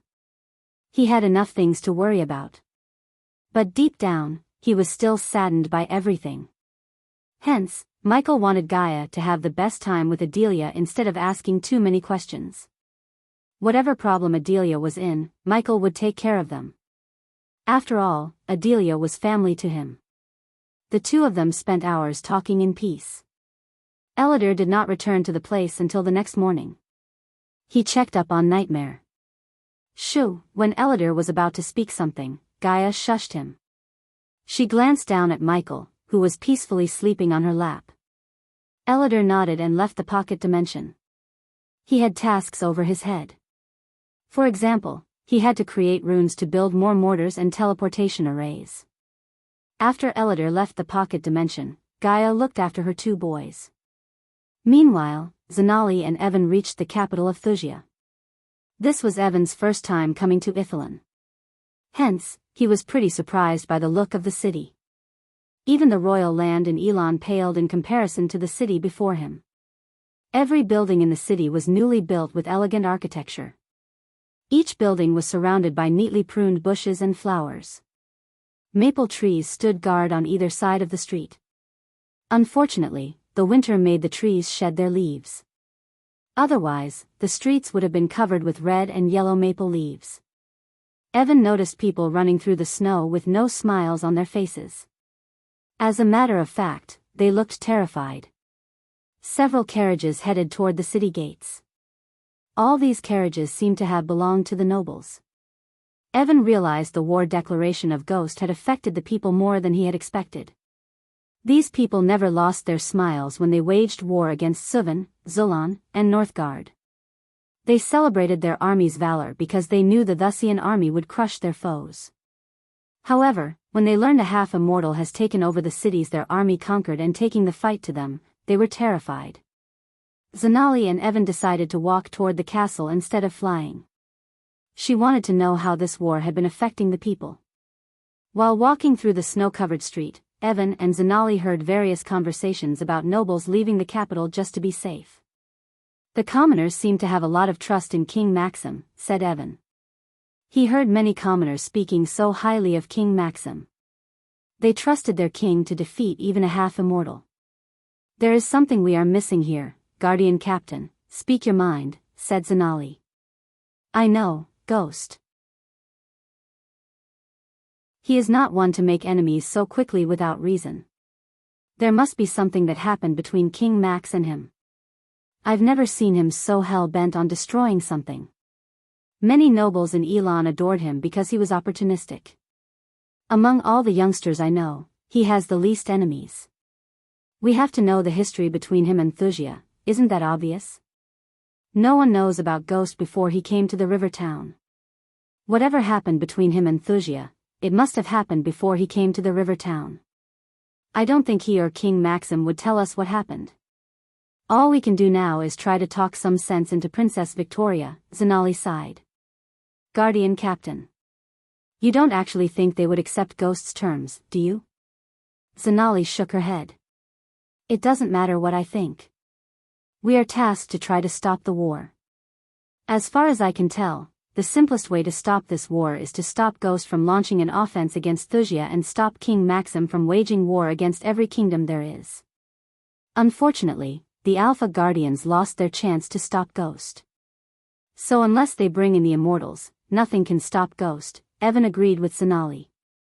Before he joined the Guardians, he never thought the guild would be in such trouble. Ever since the Royal News published the connection between the Guardian Guild and the vampires, the Holy Church and the other clans were questioning every decision the guild made. Furthermore, the guild had lost many big donors which put a dent in their financial status. Simply put, the Guardian Guild was not in a blunder, and unless they made some big changes, their path would only go down further. The higher-ups wanted to stop the war between Thusia and Ghost so they could show the public that the guild still had the best interest of the people. Eventually, Zanali and Evan finally reached the castle. When the guards saw the guild symbol on Zanali's chest, they immediately escorted them to the castle. When they reached the front lawn of the castle, they were welcomed by Edith. Welcome to Thusia, Zanali, Edith embraced Zanali in a warm hug. Evan was surprised to see Zanali smiling. From what he had heard from his fellow guardians, Zanali had never smiled since the death of Guardian Peyton. Edith. This is Evan Clark, a Guardian trainee. Hello Evan. Edith shook Evan's hands. Let's go inside. It's freezing out here. Edith led the two of them inside the castle. Evan looked around the castle and realized this was the cleanest castle he had ever seen. They followed Edith to a cozy room. The firewood in the fireplace crackled, producing gentle warmth. Evan and Zanali sat on the red sofa as Edith ordered the maids to bring them something to drink. Where is Princess Victoria? Asked Zanali. The smile on Edith's face disappeared instantly. She is meeting with the generals. She'll be here in a few minutes. So how did your meeting go? Asked Edith. Not great. Unless King Maxim Barnes apologizes to the people of Suvan, Zulon, and Northgard and returns to Elon, he wouldn't back down. Edith sighed, hearing Zanali. The Guardians have to send the Immortals, Zanali. He needs to be stopped, not only him. Edith. Zanali's response surprised Edith. King Maxim Barnes started this. Now those kings and people are just fighting back for they lost. You're right. But Ghost didn't care about those people. He's just using them for his revenge against King Maxim and Victoria. Do you know what's the history between them? Asked Zanali. Does it really matter? A voice resonated in the room. They all turned their heads to see Victoria walking into the room.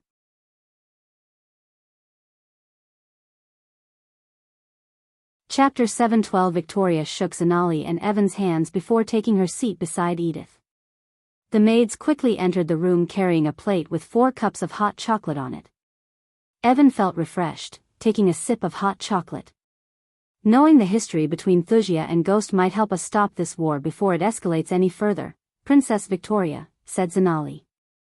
This war only ends in only one way.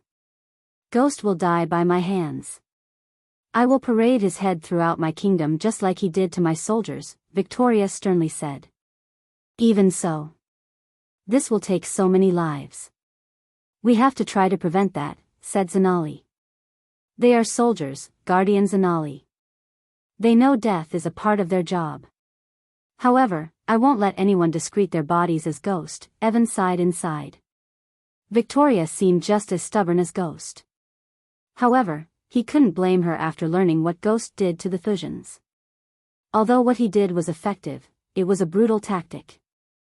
Even he felt a chill running down his spine. So it was understandable the Thusians lost their courage to fight and ultimately lost the cities they conquered initially. If you want to prevent death, ask Ghost to surrender and answer for his crimes. He thinks he is invincible. When he steps into my kingdom, I will show him the half-immortals can be killed. Victoria's lips curved upwards. He gave us 3 days to get the people to safety. I suggest we get them off the island to Idrizel, said Zanali. Among all the kingdoms in Azair, Idrizel was the only kingdom that wasn't involved in any war. The king of Idrizel and King Maxim had an understanding. In other words, the Idrizel king pledged his loyalty to King Maxim secretly. After conquering the rest of the continent, Idrisil king planned to formally announce Idrizel would be a part of Thusia in the future. Zanali heard rumors about the dealing between King Maxim and the king of Idrizel. So she knew the Thusians would be offered a safe haven in Idrizel. However, Victoria shook her head with a snicker. We Thusians don't run with our tails between our legs, Guardian Zanali. We will stay here and end all the threats once and for all. Zanali started to get annoyed by Victoria. Don't let your anger cloud your judgment, Princess Victoria. Even if you have a way to kill Ghost, you will lose hundreds or even thousands of people as collateral damage. Do the right thing and send them away. I don't recall asking for the Guardian Guild's help, Guardian Zanali. The only reason I am even talking to you is out of respect. We know how to take care of our people. Victoria's voice was cold. I think your people might disagree because your people asked for the Guardian Guild's help. Victoria frowned. This was a piece of new news to her.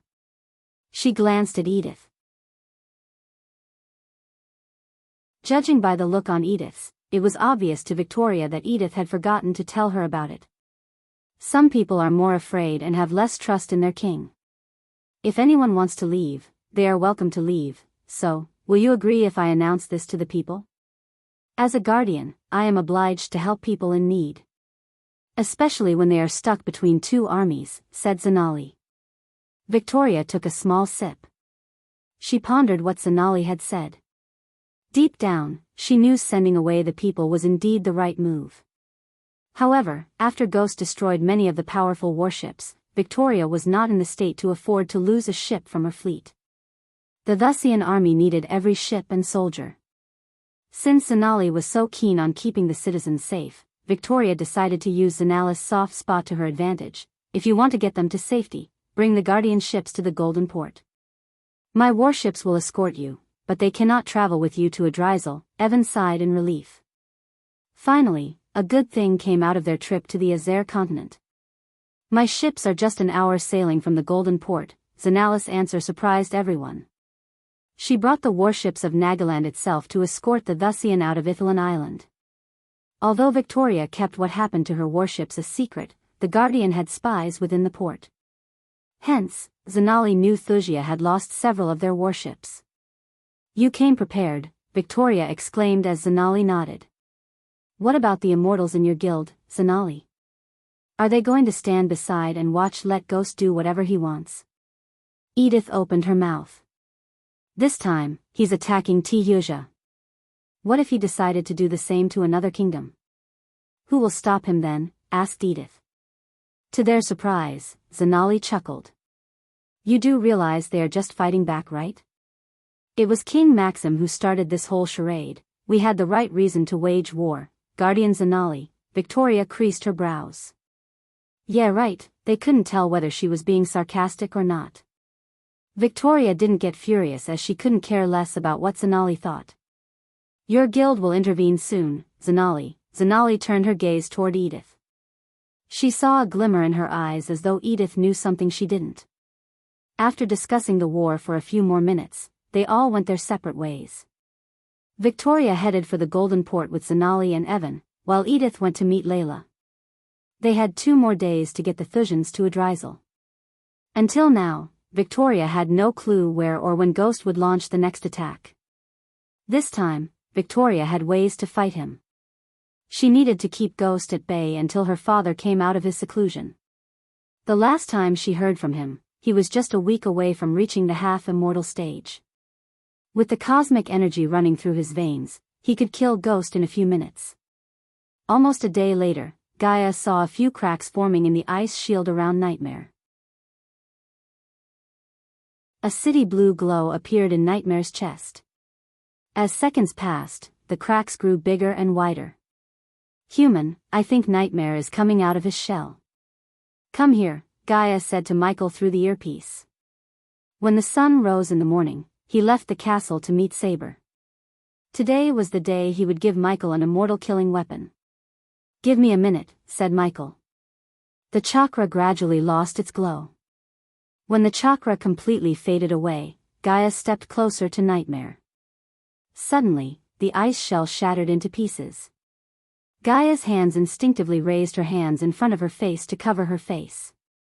A while later, she gently placed her hand on Nightmare. She tried to lift him in his arms. The moment Gaia touched Nightmare, she felt acute pain in her hand due to the intense coldness of his body. Nightmare slowly opened his eyes. His red pupils flickered in icy blue light. A puff of cold smoke escaped Nightmare's nostrils. In a few blinks of an eye, he transformed into his full form. His crimson-red scale had a tinge of bluishness to it. Nightmare slowly turned his head. To Gaia's surprise, Nightmare breathed frost onto the ground.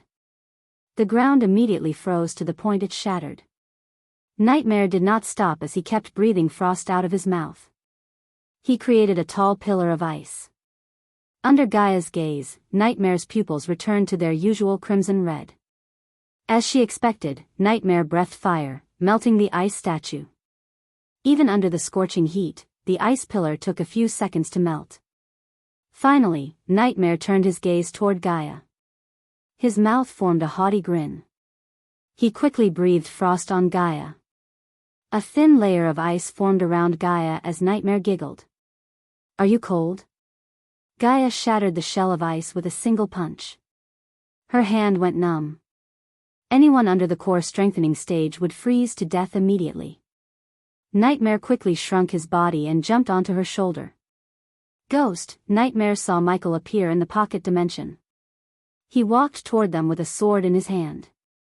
It was a fairly large, wide, slightly curved blade made of bronze held by a grip wrapped in gilded, jade-green leather.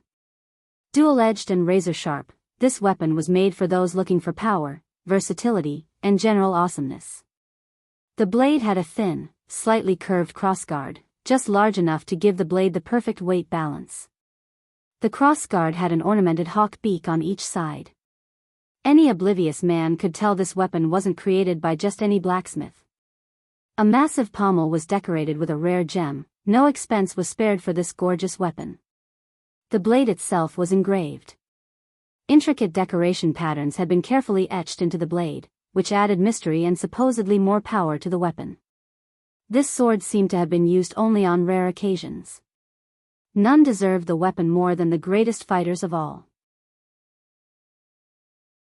Michael put the sword in his sheath on the back and grabbed Nightmare from Gaia's shoulder. He lifted Nightmare into the air as though Nightmare was a human baby. "Oh, you're chilly," said Michael. Just like Nightmare did to Gaia, he breathed frost on Michael's face. But the dark flames appeared out of nowhere and vaporized Nightmare's frost breath. Gaia walked around Michael to inspect the sword. She unsheathed the sword from his sheath. She looked closely at the sword. She could feel the intense energy radiation from the blade. The blade had a gray shade and didn't feel like it was metal. "Can this sword withstand the heat of your dark flames?" Gaia questioned Michael. "No, it can't. But it can kill immortals and half-immortals," said Michael. Although Gaia was a little disappointed, she expected it.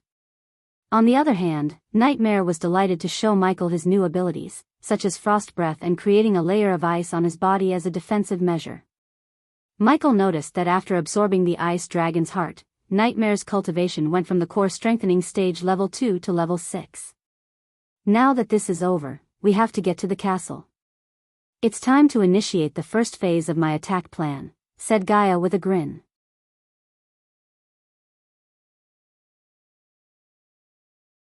Chapter 713. Finally, the day of Michael's first offense against Thusia had arrived. Yagner, General Bryce, and Devarius were armed to the teeth. They waited for Gaia's plan of attack around the Oka table. Gaia herself was not in her armor because she didn't need any armor. She put her finger on the golden port. "We will attack the golden port at dawn," said Gaia. "After what Ghost did to their ships, the Thusians are being careful.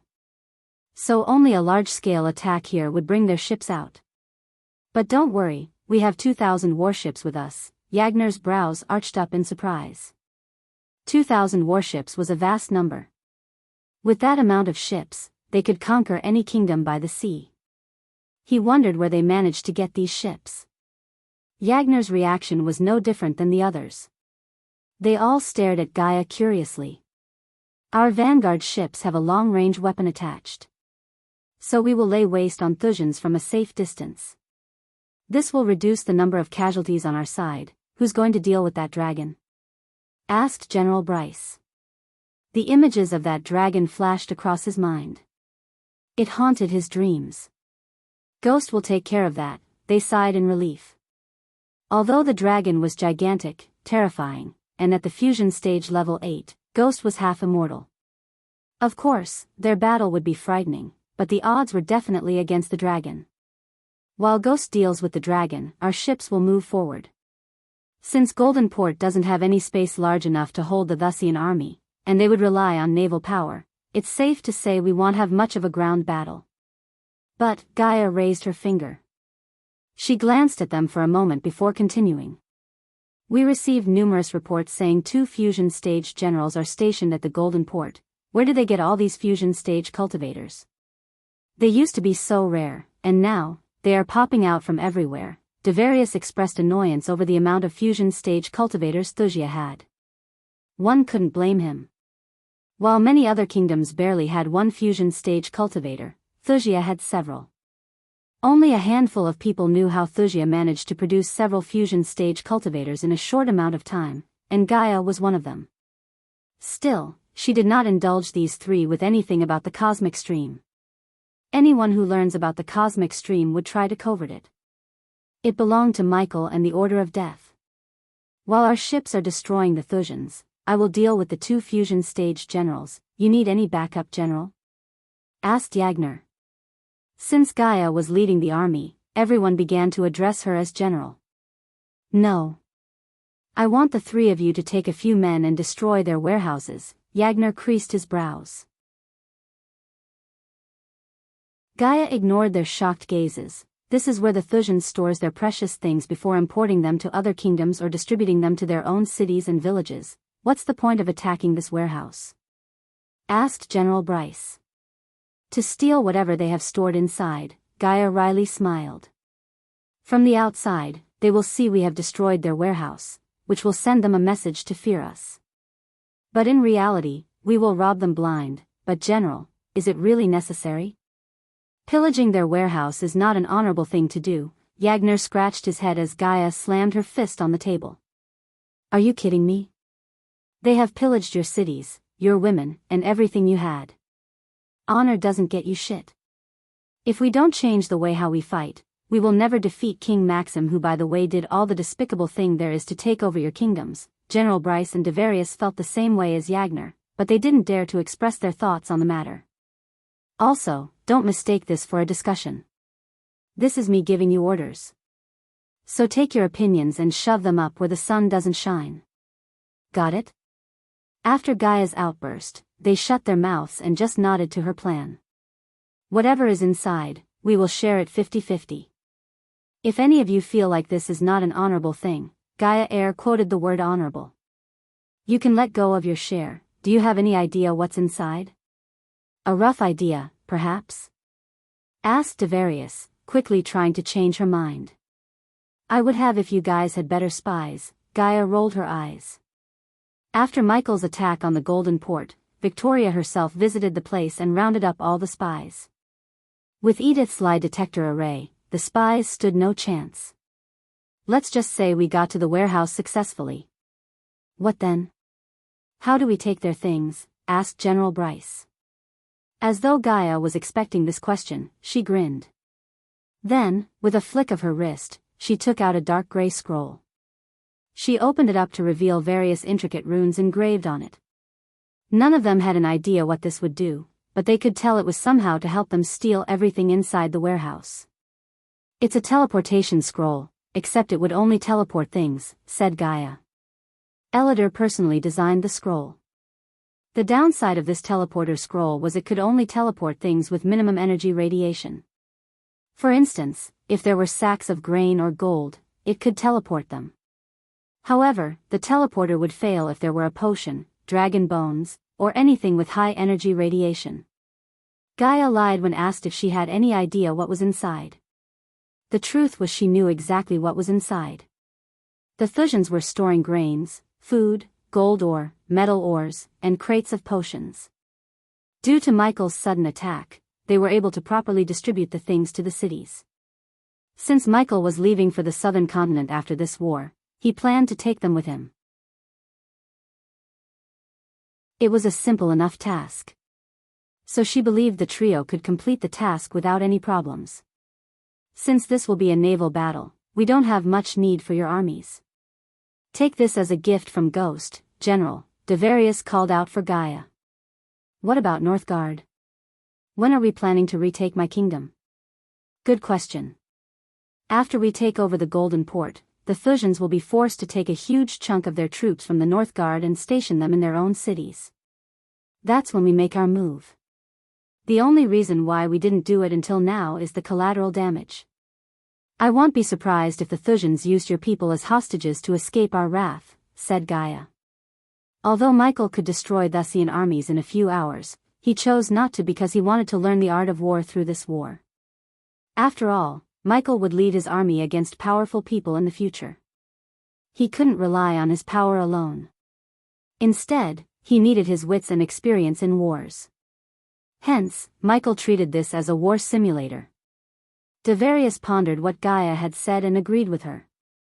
After taking over the Golden Port, I will personally come to Northgard and help you chase off the Thujans. Thank you, General. Satisfied with Gaia's answer, Devarius bowed. Granted, Elia was a foul-mouthed, quick-to-anger girl, but she was a damn good leader. Furthermore, her ways might be ruthless and unheard of, yet they worked. Without her, they wouldn't have taken back the cities without breaking a sweat. Now you may go to your armies, motivate them or whatnot, and come meet me here in 15 minutes, Gaia dismissed them. As the light drained away, there was barely enough even for shadows. Whether one liked it or not, the darkness arrived, and everything lost its color under it.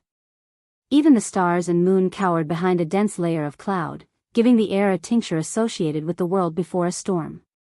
The ocean before the Golden Port was calm. Hundreds of ships guarded the city behind them. Their silhouettes against a newly silver sky, its blue hue had almost gone until dawn. Their sails swayed in the wind, creaking into the gusting air. The usually buzzing Golden Port was empty and void of any life. Thanks to Zanala's quick and coordinated effort, they managed to transport the people to Adrisel. At that moment, only the naval army and soldiers remained in the Golden Port. Victoria issued a kill order. The soldiers had the right to kill anyone they thought suspicious after nightfall. From a bird's view, the Thujans formed a trident formation on the sea. The leading ship at the top of the center end was a man-o-war ship captained by one of General Booth's men, Hubert Mertz. General Booth had given him the command of the entire Thusian fleet.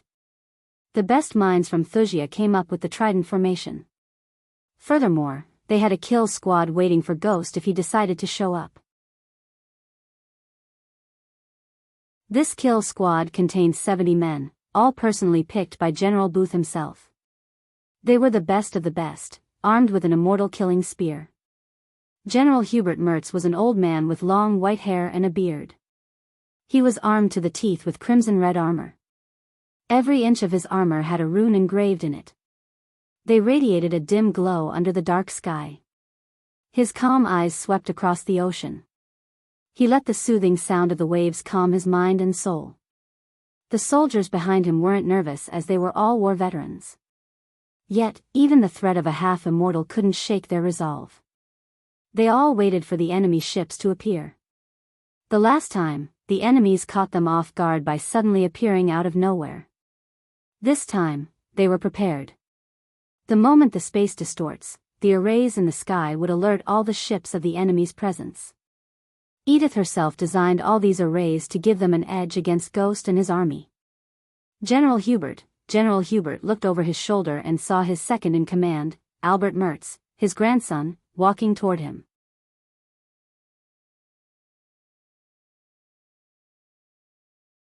Chapter 714. Albert Mertz was a hot-blooded young man in his youth.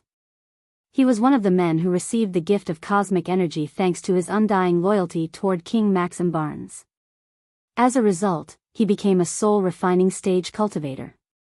With his cultivation level and years of training from his grandfather, he climbed up the ranks in the army and became the second-in-command to his grandfather himself. The ocean breeze disturbed Albert's wavy silver hair. He joined his grandfather on the upper deck, near the rudder. "Everything seems to be calm," said Albert. "For now," said Hubert. "Power always comes with a cost, Albert." Hubert was taken aback by surprise. For some reason, Albert couldn't see the absolute resolve to win in his grandfather's eyes. "General, what do you mean by that?" asked Albert. Hubert sighed. He was one of the first people who went to the cosmic stream in person with King Maxim Barnes. While everyone praised King Maxim for acquiring such a power source, Hubert was the only one worried about the consequences of having such a power source. Although Hubert did not know how King Maxim managed to acquire the cosmic stream, he felt death around it. He lived and faced enough battles to know the smell of blood even though the place was cleaned up well. Deep down, Hubert felt this was the consequence he was worried about. "I had many disciples in my life, Albert, and I've told this to each and every one, including our king. Never lust for power and revenge, Albert said in a gentle tone. Grandpa, Albert stepped closer to Hubert. What's going on? You talk like we're going to lose this battle, Albert whispered. We are just mere pawns in a larger game we don't and can't see. Our orders are clear, we will fight this battle to win. But in case, Hubert turned around. He looked his grandson in the eyes and smiled. This turned out to be my last battle. I want you to leave all this fighting, Albert creased his brows. He was completely stunned by his grandfather's words. Do not seek revenge. If I die, let me die with honor. Do not sully my death seeking revenge against the one who bested me. Hubert put his hand on Albert's shoulder. He had a peaceful moment with his grandson. His life flashed across his eyes. He recalled every happy moment in his life, and none of those moments included battlefields or wars. He had won countless battles, but nothing made him happier than holding his newborn son or his grandson. Grandpa, we are about to head into a full-scale war. Everyone wants you to be the general who won battles against all odds. There will always be a war to win, Albert. You are my greatest disciple, not King Maxim and not General Booth. You must be better. Better than me, better than your father, and better than everyone. Albert smiled and felt proud of his grandfather's words. The two of them only had each other. All the other Merts gave their lives to the betterment of Thusia. Albert was the last Mertz of the long, proud family of Mertz. Hubert wanted his grandson to carry on the legacy of Mertz. I will, Grandpa. But don't talk like this. We will win this war and send those bastards to hell. Ghost won't survive our death squad. Hubert nodded. Although he didn't believe mortals could defeat a half-immortal, especially a powerful one like Ghost, he didn't want his grandson to lose morale. But heed my words one last time, Albert. If I fall today, don't fall in my footsteps, said Hubert with a heavy heart. Albert took a deep breath. I won't be the last Mertz, Grandpa. I promise to honor your words. Satisfied with Albert's answer, Hubert patted him on the back before turning his gaze back to the ocean. As Hubert was staring at the calm sea, something suddenly appeared on the horizon. They are here, Albert mumbled under his breath. He quickly took the spyglass dangling on his waist. He used it to take a closer look at the horizon. As he expected, it was a war frigate. It almost perfectly blended with the darkness. He had never seen a ship completely painted black. Even the sails were as black as midnight. Albert saw silhouettes of several people on the deck. One by one, many warships appeared behind this black ship. A thunderous horn echoed through the air, alerting the soldiers of the enemies. Take position. General Hubert's domineering voice resonated through the air as loud as the sound created by the array itself. His previously worried eyes turned predatory. The moment they come into the firing range, unload everything you have on them, ordered Albert. The Thusian ships were built with longer and wider fire ranges than any other ships in this world. Best blacksmiths, runmasters, and engineers worked day and night to strengthen their firepower. Thus, the Thusians could destroy their foes from out of the hostile ship's fire range.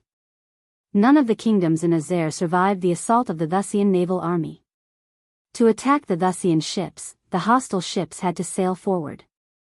The trident formation was to flank them from left and right, while the center point was to destroy them head-on. According to the strategists of Thusia, it was a powerful lethal formation. To their shock, the black ship or the others did not even drop its sails. Instead, they just hovered over the water, doing nothing. Are they expecting us to make the first move? Asked Albert. No, Hubert shook his head. Since he was at the fusion stage, he was able to see the hostile crews running around the upper deck, carrying wooden crates despite the snow affecting everyone's sight. Hubert noticed they were unloading the crates near the front of the black ship. But to his knowledge, there were no cannons in the front, and even if there were, they wouldn't be able to shoot more than 2 or 3 cannonballs. But suddenly, a red spotlight fell on a ship far right from Hubert's. They were bewildered by the spotlight. When Albert looked closer at the black ship, he noticed a red light shooting toward the sky. Soon, they heard a sound resembling a rumbling thunderclap. At the same time, Albert's sparks of fire and smoke emerged from the black ship. He followed the sparks of fire until they flew right above the ship with a red spotlight on. In mere seconds, countless fireballs rained down upon the ship like tiny meteors. Wood and body parts flew out of the ship as the fireballs destroyed everything they touched. It was as though countless cannons fired cannonballs from directly above. They had never seen such an attack before. The screams of the soldiers filled the air, along with the smell of gunpowder, burning flesh, and crackling wood. Finally, under their shocked gazes, the ship sank into the sea. When several red spotlights fell on their ships, the soldiers felt a chill running down their spines. "General, your orders," Albert shouted. "Set sail. Avoid the spotlights at all costs." Hubert snapped out of his shock and quickly issued his orders. The crews frantically ran around the upper deck, setting sail forward. But once again, the sound of thunderclaps resonated through the air. This time, the dark sky lit up with fireballs. Hundreds of mortar shells glistened like stars in the sky. When they landed on their targets, ships and mortal bodies exploded. The red spotlights targeted the ships with weak soldiers. Although many soldiers cast defense spells around the ship, the mortal shells destroyed their shields as though it was nothing. The Thusians were thrown into chaos. However, General Hubert managed to lead the ships closer to the hostile ones. Once they were in the firing range, they could finally return the favor by bombarding them. "Soul refiners," Hubert shouted. "You're clear to fly and engage the enemy crews. Destroy their red weapon." His order echoed through the air. A couple of soldiers on his ship shot toward the sky. They soared through the sky, heading to the hostile ships. As nature itself feared their battle, the clouds began to swirl, indicating an imminent storm. The howling wind carried a sense of threat as flashes of lightning struck across the sky. Every time lightning flashed, they saw the dark clouds swirling in the sky as though it was opening a giant portal to the higher realms. The soul-refining stage warriors disappeared into the dark clouds. The Thusians could differentiate between the sound of natural thunder and the sound of mortar firing. The soldiers prayed that the red lights would not fall on them. But the gods did not answer their prayers. Compared to the cannons, the mortals had faster reload times. Hence, they rained death upon the Thusians before the soul refiners could get close to the pirate ships. "What is that thing?" Albert shouted. He cast a golden shield around him and his grandfather. Still, they couldn't help but be afraid of the red lights. "They are raining death upon our men," another soldier shouted. "Don't lose hope. Our men will destroy their weapons," Albert shouted. He really hoped the soul refiners could end the threat before they lost more ships. Everywhere he looked, he saw fire and smoke. They were slowly moving closer to the hostile ships. Suddenly, a bear looked at the sky as he sensed a powerful presence. He heard a powerful roar resonate through the air. At that same time, a lightning struck across the sea, illuminating a dragon's shadow above the clouds.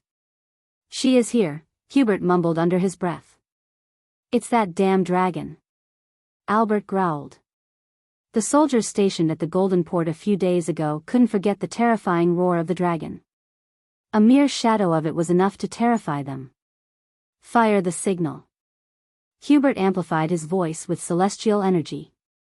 Despite the exploding ships and thunderclaps, everyone was able to hear his words loud and clear. Albert did not waste any second. With a flick of his wrist, he conjured a bright blue orb of light. He raised his hand above his head, firing the orb of light into the sky. As soon as the blue light hit the sky, another roar echoed through the air.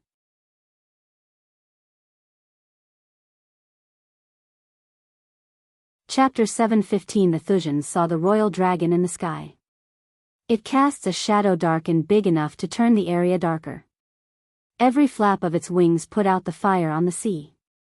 It roared before flying into the clouds to fight the hostile dragon. On top of Nightmare, Gaia fought the soul refiners sent by Hubert. She displayed her full mastery over the bow and arrow. Despite the stormy wind and altitude, each and every arrow found its target. She locked her gaze with a soul refiner covered in flames. He flew toward Big Bertha like a rocket. As soon as Nightmare noticed him, he flapped his wings. The soul refiner looked over his shoulder to see Nightmare soaring toward him. He immediately waved his hand as two fiery wings appeared on his back. Gaia knocked an arrow. She was about to release the golden arrow when she heard the royal dragon's roar. "We have to end them all quick," said Gaia. Nightmare nodded. He quickly closed his wings, willing the arch energy in his body to increase his speed. "Slow him down," said Nightmare. Without delaying a second, Gaia fired an arrow. The arrow soared through the air in a curved arc until it penetrated the soul refiner's leg. "Arg!" he shouted in pain. The first energy coursing through her veins was several times more powerful than the celestial energy. It went through the fire covering the soul refiner and penetrated his legs. He stumbled in the air, losing his balance. Before he could fight the pain and flap his fiery wings, Nightmare opened his mouth. Gaia immediately felt her feet numb due to the sudden chill in Nightmare's body. Nightmare's throat glowed from within in an icy blue color. Suddenly, a stream of frost shot out toward the soul refiner. He looked over his shoulder, but it was too late. The frost hit him and formed a thin layer of ice on his skin. Most of the frost energy was vaporized by the fire. Nonetheless, the fire couldn't put out the frost completely. Gaia used this opportunity to fire several golden arrows one after another. The man cried in mid-air as blood splattered out. At that time, Nightmare caught up with him. As the man was bleeding, Gaia leaped onto him from Nightmare's back with the bow in her hand. In mid-air, she poured all her energy into the next arrow. The arrow glowed brighter to the point that the soul refiner closed his eyes when he turned around. Gaia let go of the arrow as it soared toward him. Golden sparkles flew around the arrow. One could hear a buzzing sound resonating from the arrow. The soul refiner raised his hand to block the arrow instinctively.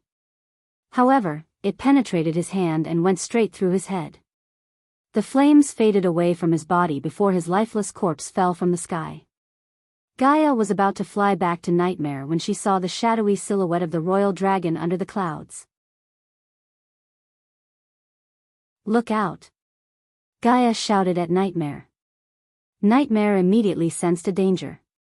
His instinct screamed at him to fly above quickly. "Always listen to your gut. It will save your life every time," Ghost's words sounded in Nightmare's mind. Without a second thought, Nightmare flapped his wings using all his might. The force of his flap pushed his body several meters higher in the sky in a blink of an eye. As he flew higher in the sky, he saw the royal dragon's wide jaw snap into the air where he was a few seconds ago. If Gaia hadn't warned him and he hadn't listened to his gut feeling, he would have stuck in the royal dragon's mouth. After failing to catch Nightmare, the royal dragon again flew into the clouds. It used the clouds as cover. Only the flashes of lightning revealed the dragon's shadow in the clouds. "That fucking lizard looks bigger than the last time," Gaia growled the moment she landed on Nightmare's body. "How many soul refiners left?" asked Nightmare. 3 or 4. "I don't think we can catch them on time." "It's time to bring in the backup," said Gaia. "Azazel, you're up. Forgive my impatience, my lady." "I am here already," Gaia heard Azazel's voice in her head. She couldn't help sensing a tinge of excitement in his voice. "Ah!" A scream filled with agonizing pain echoed through the air. Due to the heavy snowfall and the storm clouds, even Nightmare and Gaia couldn't see everything clearly. Fortunately, a light flashed across the sky, illuminating everything in the sky. Gaia saw Azazel holding 2 soul refiners by their necks for a split second. Since Azazel was soul-bound to Michael, his power was directly dependent on Michael. Simply put, Azazel's power grew with Michael's power. Hence, when Michael entered his godhood, breaking through to the half-immortal stage, Azazel became a fusion stage level 3 cultivator. His demon powers enabled him to mimic Michael's spells. Although they weren't as powerful as the the soul refiners stood no chance against those spells. Azazel used Ignitia to break their shields and ended their lives with wind blast or ring of fire. If Azazel didn't have wings on his back, Nightmare would have mistaken him for Ghost. Azazel traveled through the clouds using lightning dash. Hence, Gaia was able to see streaks of golden bolts of lightning in the sky. Back on the ocean, Hubert sailed forward against the storm. Almost a quarter of the fleet was decimated by the mortar shells. If that wasn't bad enough, the wind was also against them.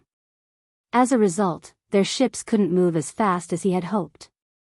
Standing beside Hubert, Albert noticed several bodies falling down from the sky.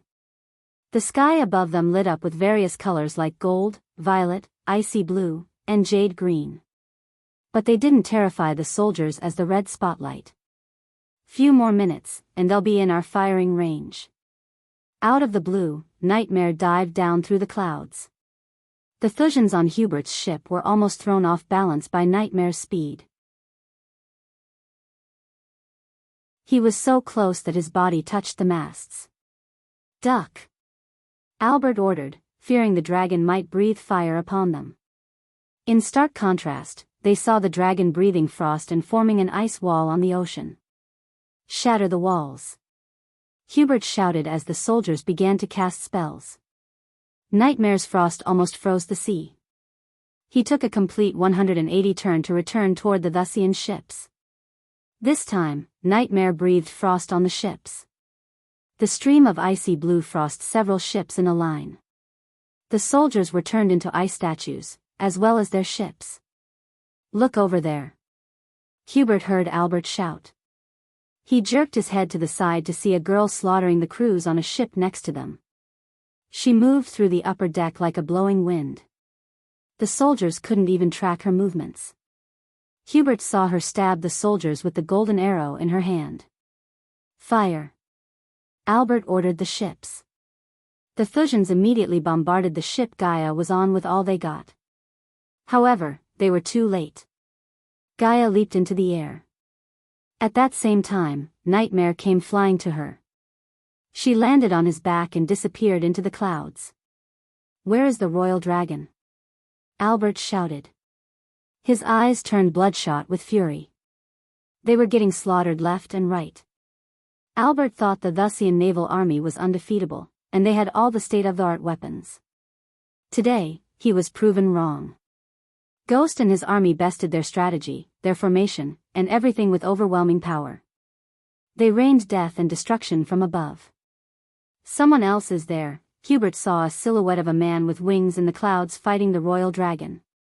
Although the man's figure looked tiny and almost unnoticeable compared to the royal dragon, Hubert's sight was keen. That was no mistake. Hubert saw him. A man with wings.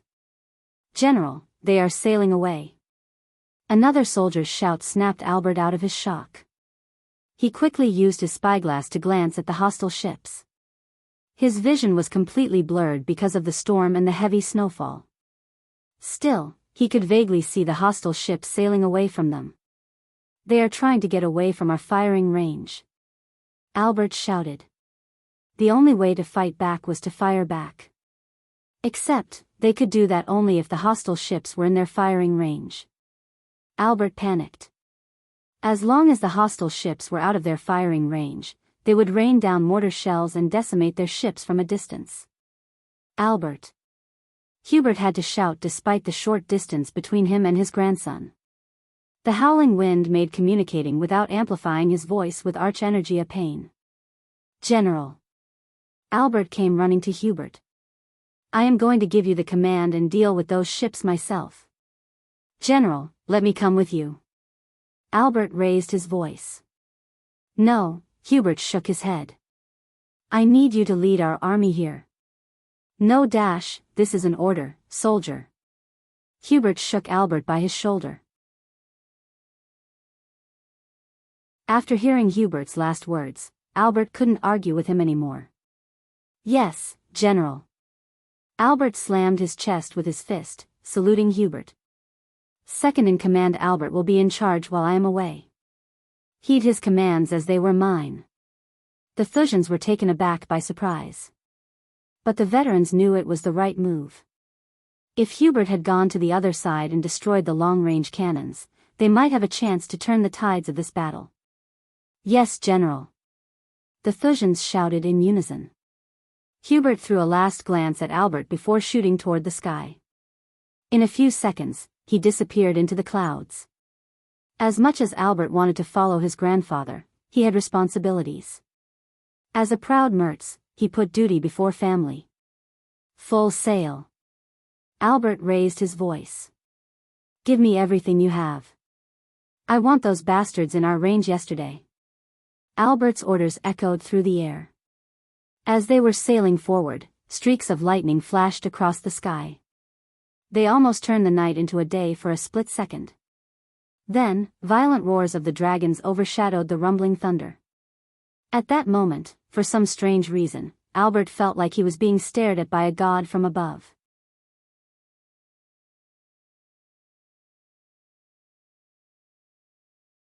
Chapter 7:16 Above the clouds, Hubert flew like an arrow shot out from a bow.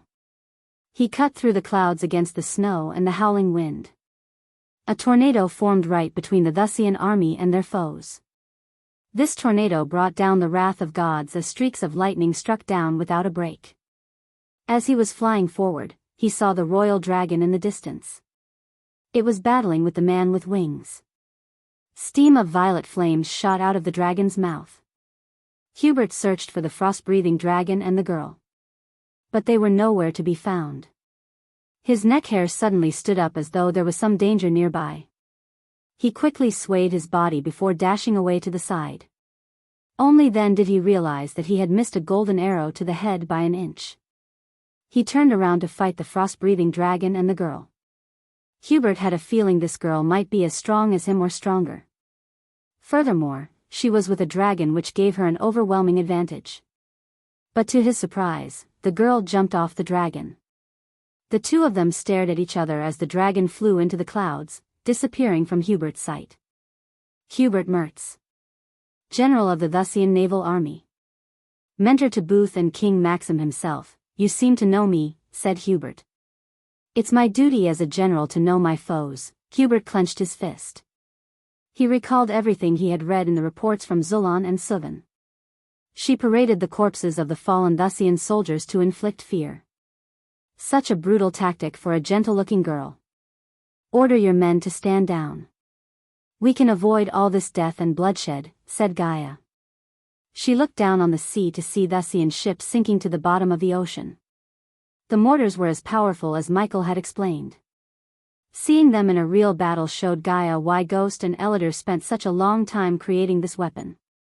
Even if the Thujans had brought airships, those would have fallen down like dead flies. You don't look like you're into this war, old man. To me, you look tired, want to retire, and live somewhere peacefully. You know King Maxim started this war, and you know he wouldn't give you a choice if you were his foe, young lady, Hubert smiled. You are right. I do want to do all those things. But I am a soldier, and it's a soldier's duty to follow his order. Now, my order is to win this battle. So that's what I am going to do, or I'll die trying, Gaia sighed. You're just another good man who's willing to die for a sick fuck. The bow and arrow materialized in Gaia's hands. Hubert was about to cast a spell when he felt a sting in his neck. He hissed, slapping the back of his neck. A drop of blood was on his palm. What did you do? Asked Hubert. There is no time, General Hubert. Your men are waiting for you to destroy their foes. What do you guys call our mortars anyways? Gaia chuckled. You know, I would have loved a good battle, but he has other plans. Hubert's vision blurred. He could feel the strength in his body disappearing. You are a great general and one of the most powerful people in the world. But to us, to him, you're not special in any way. Just another man to be killed, said Gaia. Hubert's breathing became heavy. Each breath took a toll on his body. Furthermore, he slowly lost the connection with his celestial and arch energy in his body. In a different timeline, your story would have been longer. Gaia slowly raised her bow. Hubert wanted to cast a spell to protect himself. However, he simply couldn't feel any energy. He was able to stay afloat in the air barely. "Your story ends here," Gay said. She was about to release the golden arrow when Hubert looked her in the eyes and said, "As a general to general, please spare my grandson's life." Hubert realized this was his end. He never thought he would die like this without even putting up a fight. As a general, he utterly failed and let down his men. In his last moments of life, the most he could do was plead for his grandson's life. "You had a chance. Now it's gone." Gaia released the arrow. Hubert felt a sharp pain in his chest. When he looked down, he saw an arrow sticking into his chest. He gritted his teeth, trying to fight the pain. But the very next moment, everything turned dark. The last thing he saw was another golden arrow soaring toward him. Gaia didn't feel a bit of pity for Hubert. These generals supported King Maxim in every step. In a way, they were responsible for what happened to Michael's sanctuary. She watched Hubert's body fall down from the sky. Finding his body through all the ship parts floating on the ocean would be near impossible. Far away from Gaia, Nightmare kept breathing frost onto the sea, forming a wall to slow down the Thusians. The royal dragon was occupied with Azazel in a fierce battle. "It's time," Nightmare heard Azazel's voice in his head. With a flap of his wings, Nightmare gained enough altitude to disappear into the clouds. On his way, Gaia landed back on him. "Is it done?" asked Nightmare. "It's done," Gaia nodded. The two of them flew toward Azazel and the royal dragon. The closer they got to them, the hotter the air became. The heat radiating from the royal dragon's body melted the snowflakes. As a result, Gaia and Nightmare got drenched by a heavy downpour.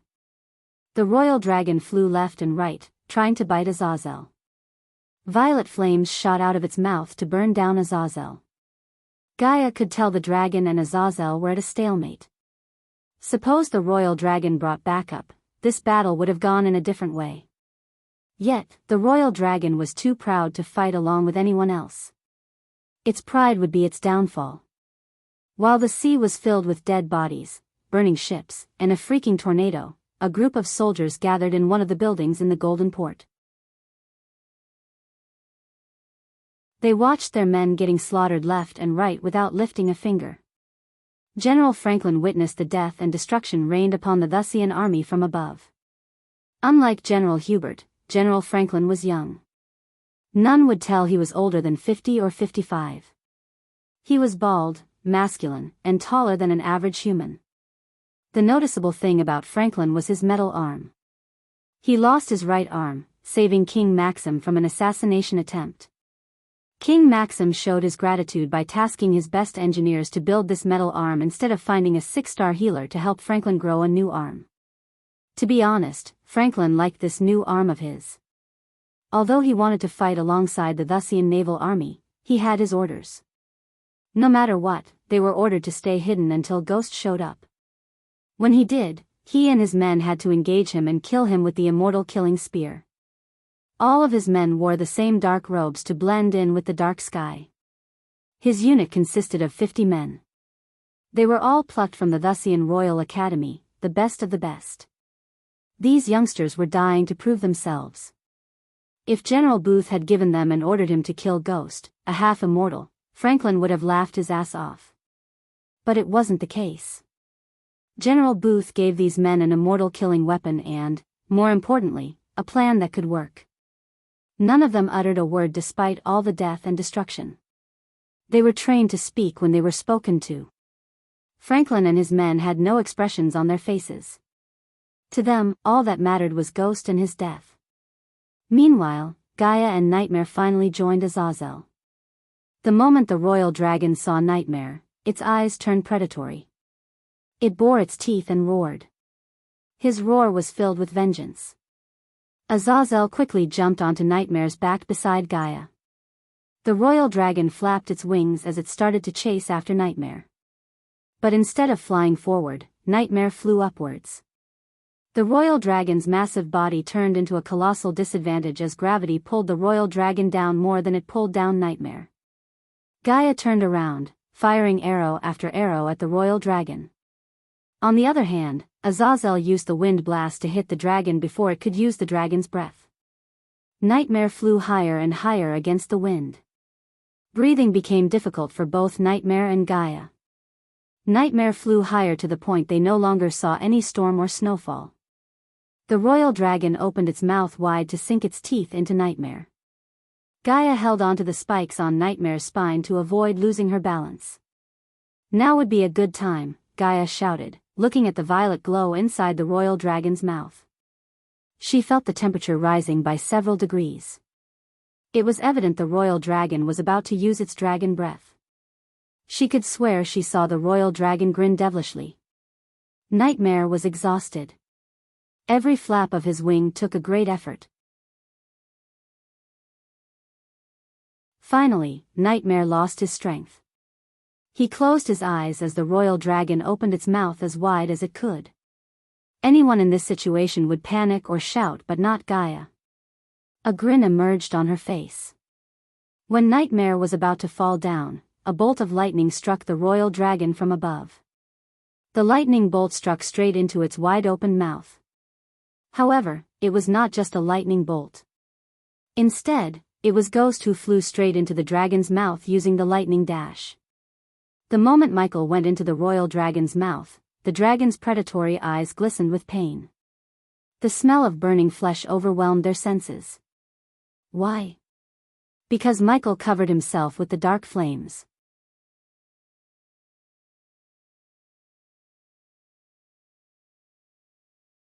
Chapter 7:17 The royal dragon roared in pain. Michael traveled into the dragon's body, burning everything in his path. Just imagining Michael inside the dragon made Gaia feel the urge to throw up. She wouldn't have done that under any circumstance. The royal dragon dived down. Blood spurted out from its belly. There was nothing the royal dragon could do to stop Michael. The royal dragon tried to spit out Michael, but only blood and a blob of saliva shot out of its mouth. That fucking lizard. Gaia noticed the royal dragon flying toward the pirate ships. She leaped off from Nightmare's back as she flew toward the royal dragon. She caught up with the dragon in a few blinks of an eye. The dragon glanced at Gaia from the corner of its eyes. It roared. Gaia grabbed the side of the dragon's face, ignoring the dragon's roar. Gaia used every bit of her strength to force the dragon to turn around. If the royal dragon landed on their ships, its massive body would crush several ships, including Big Bertha. Ghost, if you hear me, this bastard is heading for our ships.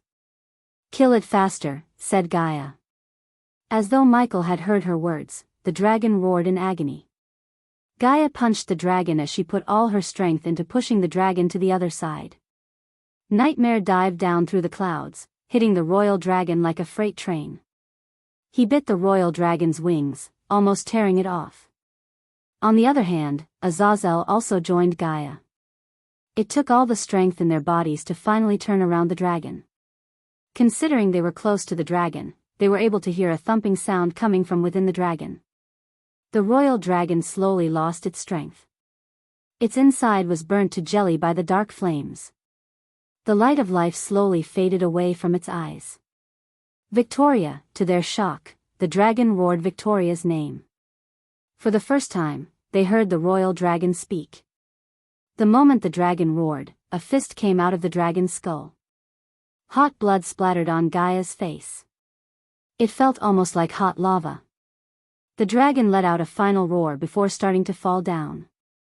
Gaia flew down and held the dragon's body on her shoulder. Veins popped up on her skin as she gritted. Every muscle in her body tensed up, carrying the massive dragon.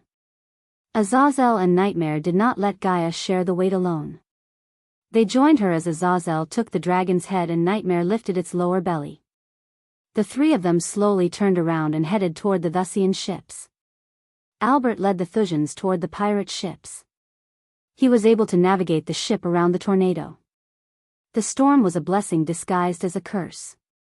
Thanks to the storm, the mortar shells missed their target due to the heavy wind. Albert prayed to his grandfather to destroy the mortars. However, deep down, he knew something was amiss. If his grandfather had succeeded, the red spotlights would have disappeared. Instead, he saw the royal dragon flying through the storm clouds. For a moment, Albert and the crew felt relieved. But their relief was short-lived. He felt something was wrong. When he looked closely at the royal dragon, he saw no movement in the dragon's body. It didn't flap its wings a single time. Albert quickly grabbed the rails in one hand to balance himself and used his spyglass to see another dragon right under the royal dragon. He moved his spyglass and saw a girl and a man with wings carrying the royal dragon. His hands automatically moved the spyglass toward the dragon's eyes. Only then did he notice the lack of light of life in its eyes. He realized it was dead. Albert's heart skipped a beat. "They are going to drop the dragon on us," he shouted. Abandon ship. Albert saw no other options. Even if they cast their most powerful spells, it would be impossible to destroy the royal dragon's body into pieces. Once it hit the ship, there was no surviving the explosion. Hence, Albert decided to abandon the ship. At least his men had a better chance of flying away. As Albert predicted, the royal dragon's colossal body fell on them with enough force to shake the entire sea.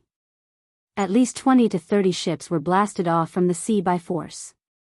Countless ships sunk under the weight of the royal dragon.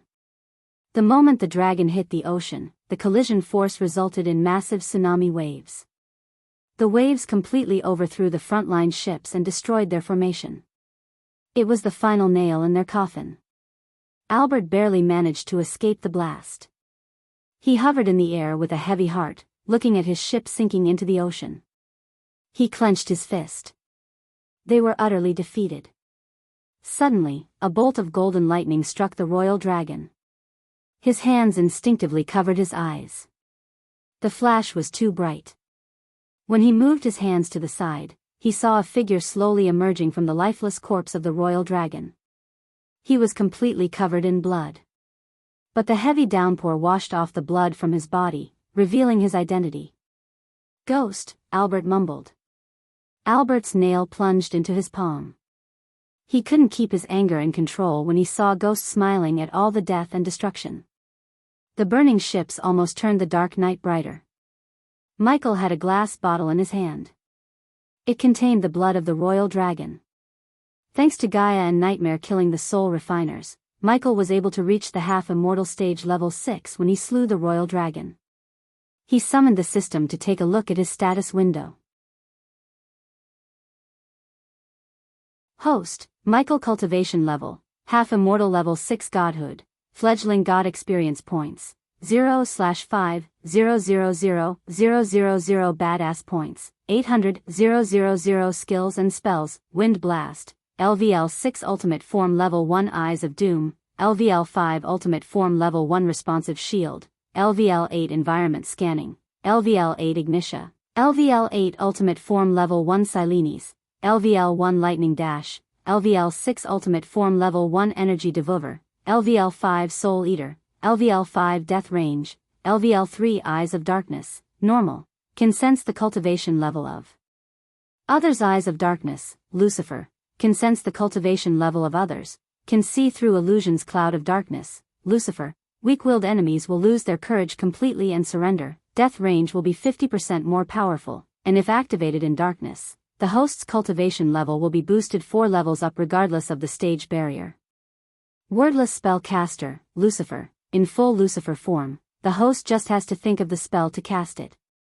Techniques, Swords of Destiny, 98% mastery Ring of Fire, 94% mastery Serpent Maga, 98% mastery Occupation, the Guardian of Sunrise Sect Lord Lucifer of the Abyssal the Dark Lord status, healthy goals, control the world, rebuild the Order of Death utility function, Banker, LVL 5, ratio, 1000 gold coins, 40 badass points, Runic teleportation X-ray vision, also integrated with Eyes of Darkness, wealth, 15 million gold special trait, 5-star alchemist 5-star inventor subordinates, Gaia, warrior, loyalty.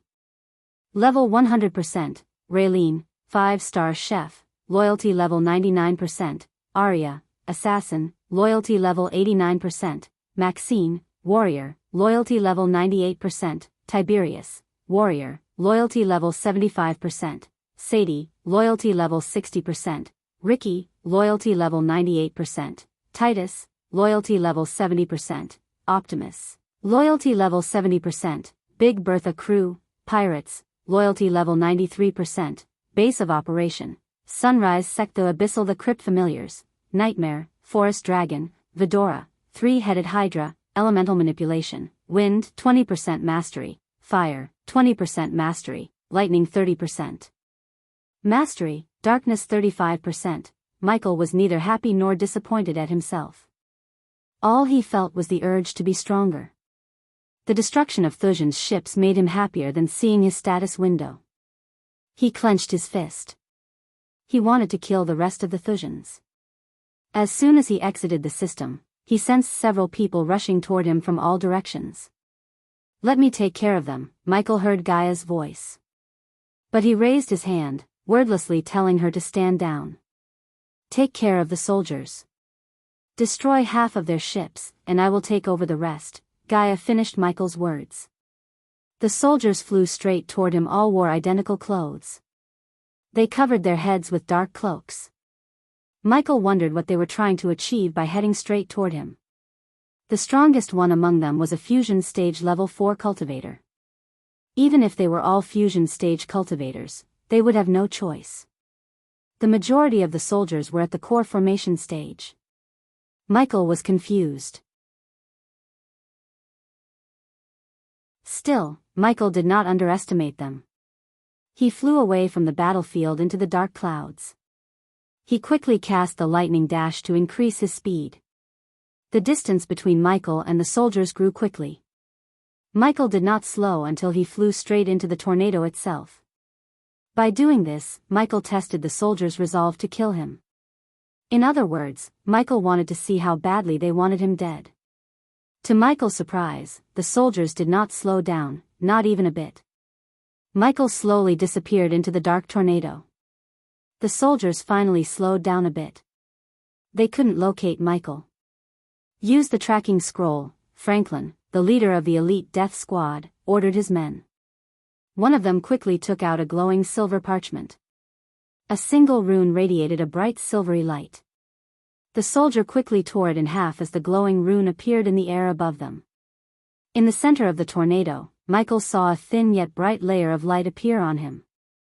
The soldiers immediately turned their heads toward Michael's direction as though they had seen him through the tornado. "You guys never learn," Franklin heard Ghost's words echo through the air. "But thanks for making me stronger," Franklin heard Ghost laugh. Franklin felt his neck hair stand up.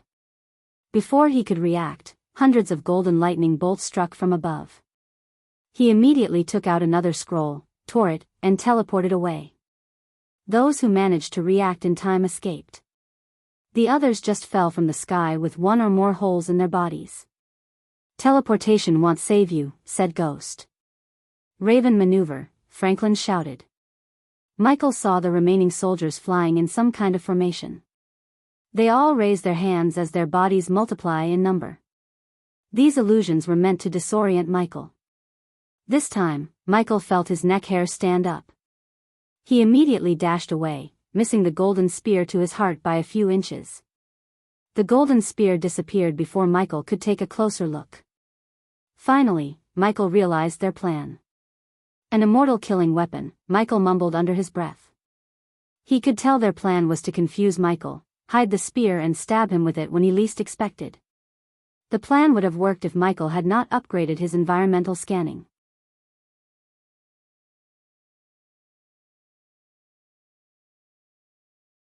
Chapter 7:18 Michael cracked his neck as the death squad surrounded him. The soldiers quickly cast various spells to protect themselves from him. They tore some scrolls to boost their strengths.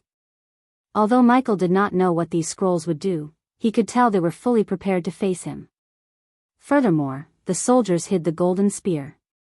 Michael scanned them all with his X-ray vision, yet he was unable to see who was holding the spear. It seemed to him they had used some powerful runes to hide the weapon from his sight. Panther formation.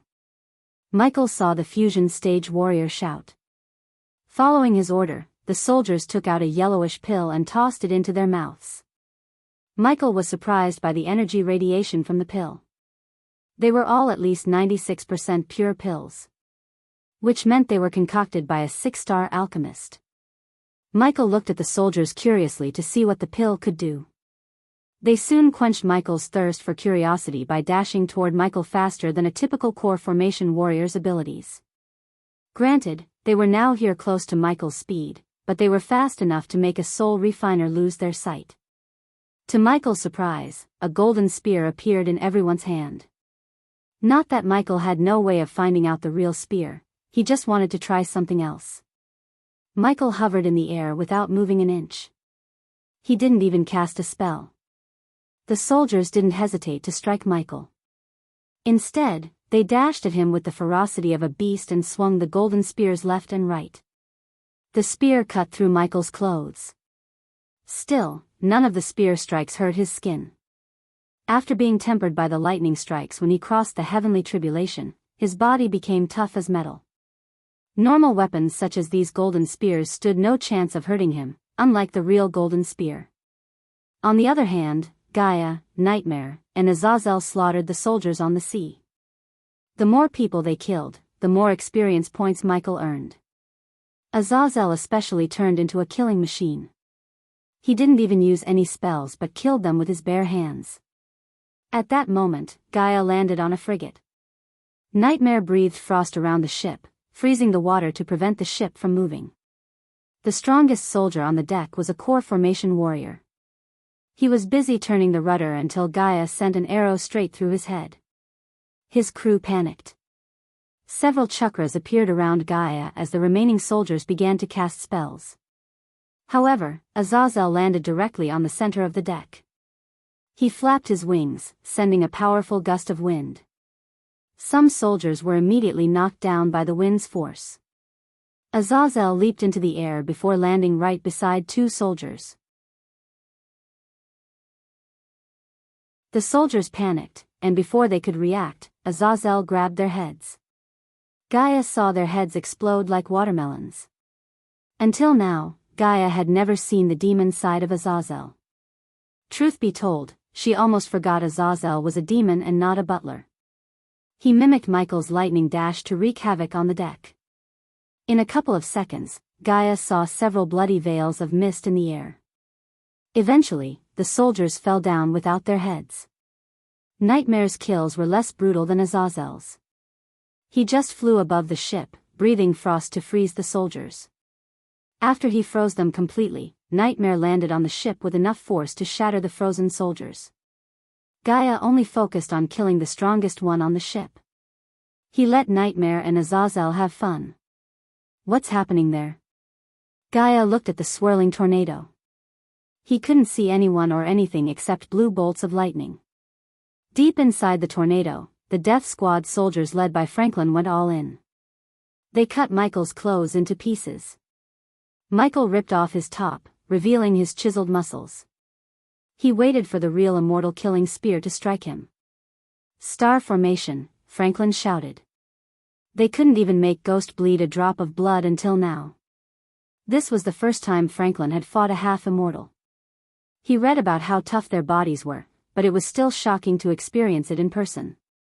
Whenever Franklin cut Ghost with the golden spear made of pure arch-energy, he felt like he was cutting a metal block. He had a feeling Ghost was toying with them. He didn't even try to move or cast a spell. Instead, he hovered over the air, letting his soldiers attack him from all directions. Unlike Albert, Franklin didn't believe Hubert was still alive. If he was, the Thusians wouldn't be getting bombarded with mortar to this moment. The star formation was a code word to strike Ghost with the real immortal killing spear. Before the battle, the Death Squad had a meeting to finalize their attack plan with Edith. She wasn't a strategist, but Franklin and his men received many powerful scrolls from her. According to her, Ghost possessed an ability to see how strong his foes were despite the void effect. Hence, they decided to keep rotating the spear between the soldiers instead of Franklin keeping it. Since he was the strongest among them, Ghost would naturally target him, and if he had the spear, Ghost could kill and take the spear to himself. At that time, there would be nothing left to stop him. Franklin knew Ghost was underestimating them. That was the reason he was letting them attack him. Franklin decided to use his arrogance against him. As soon as the soldiers heard Franklin's order, they moved to form the star formation. Ghost was the center of their formation. The soldiers dashed forward with lightning speed. From the ground level, Gaia saw flashes of bright lights inside the dark tornado. When Franklin was a few meters away from Ghost, he flicked his wrist as the golden spear materialized in his hand. He did not wait for Ghost to turn around. 3 soldiers stabbed Ghost with their golden spears at the same time. This time, one of them was the real immortal killing weapon, and Franklin held it. As he and his men practiced, they transferred the rune to summon the real spear to Franklin at the very last second. The moment he received the rune, he summoned the spear and plunged it straight through Ghost's heart. Ghost coughed up blood as he grabbed the spear sticking out through his chest. Franklin twisted the spear. The images of his team getting struck by lightning bolts flashed across his eyes. He pushed the spear deeper. The soldiers finally stopped flying around Michael. They all felt relieved. Blood trickled down Ghost's mouth. "This is for all the Thusians you killed," Franklin growled. He pulled the spear and stabbed Ghost again. Although they fought wars from all sides continuously, they had never felt terrified until Ghost took over the cities they conquered in a couple of days. He wiped off the entire battalion led by powerful generals without breaking a sweat. For the first time, every soldier in Thusia felt the sprout of fear growing in their hearts.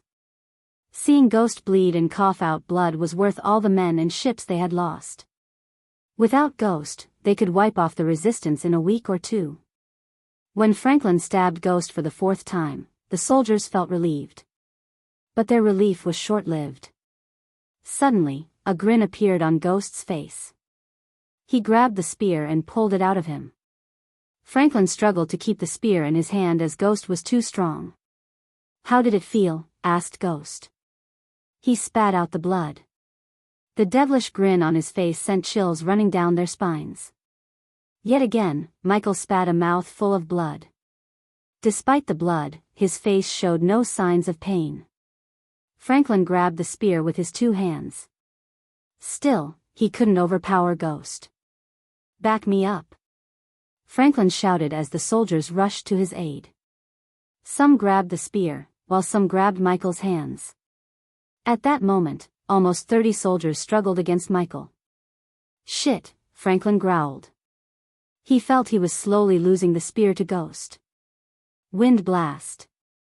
Suddenly, a powerful gust of wind blasted everyone away from Ghost. They flung away like kites without an anchor in a storm. When Franklin regained his balance, he saw the golden spear in Ghost's hands. Franklin poured his energy into the summoning rune to call the spear back to him.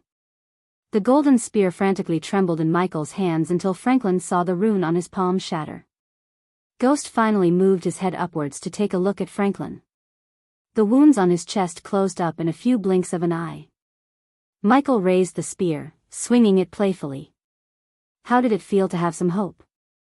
How did it feel when that hope shattered just like that? Michael snapped. "Your whole plan depended on this, right? What did you expect? You stabbed me with it, saying some bullshit, and I die like a villain?" Michael's chuckle echoed through the air. "Nightmare, it's time," Franklin heard Michael. The very next moment, Michael dashed at Franklin. He appeared before him in a blink of an eye. Franklin immediately cast a spell as an ethereal bow and arrow appeared behind him.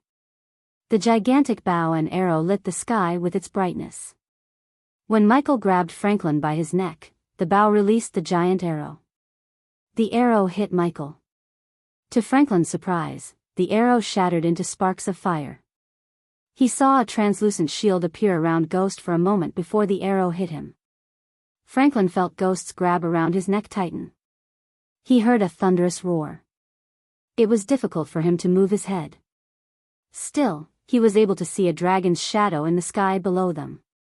While Franklin struggled under Michael's grab, Nightmare reached the bottom of the tornado. He flew around it, breathing frost onto the tornado. Gaia couldn't help raising her brows when she saw Nightmare freezing the entire tornado from down to the top. The temperature dropped by several degrees as Franklin watched his men getting froze to death without being able to do anything. "What are you?" Franklin barely managed to utter these words. "A god."